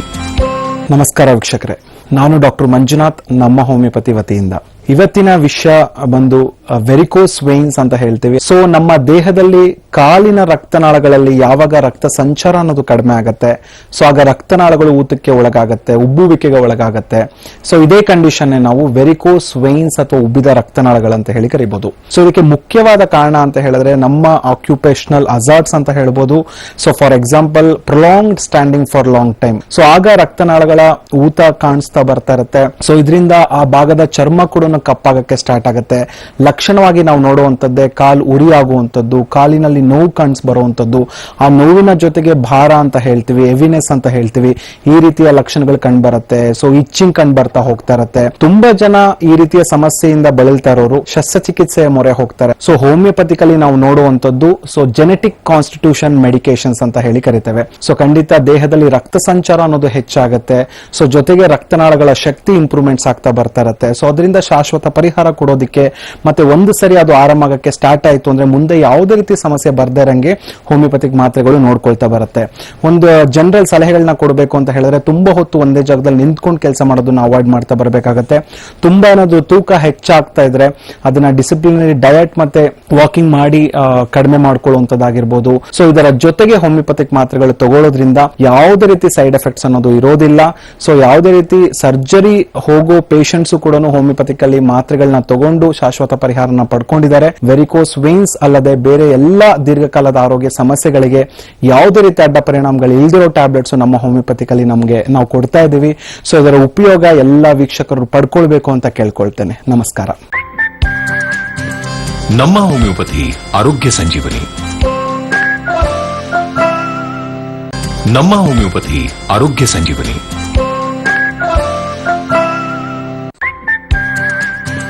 ನಮ್ಮ ಹೋಮಿಯೋಪತಿ ಆರೋಗ್ಯ ಸಂಜೀವನಿ.